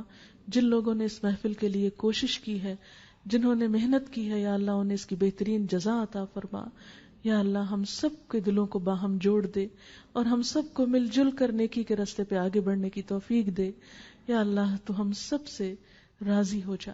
ربنا تقبل منا انك انت السميع العليم وتب علينا انك انت التواب الرحيم. وصلى الله تعالى على خير خلقه محمد وعلى آله واصحابه واهل بيته اجمعين برحمتك يا ارحم الراحمين. الہی آمین. سبحانك اللهم وبحمدك نشهد ان لا اله الا انت نستغفرك ونتوب اليك. والسلام علیکم ورحمۃ اللہ وبرکاتہ.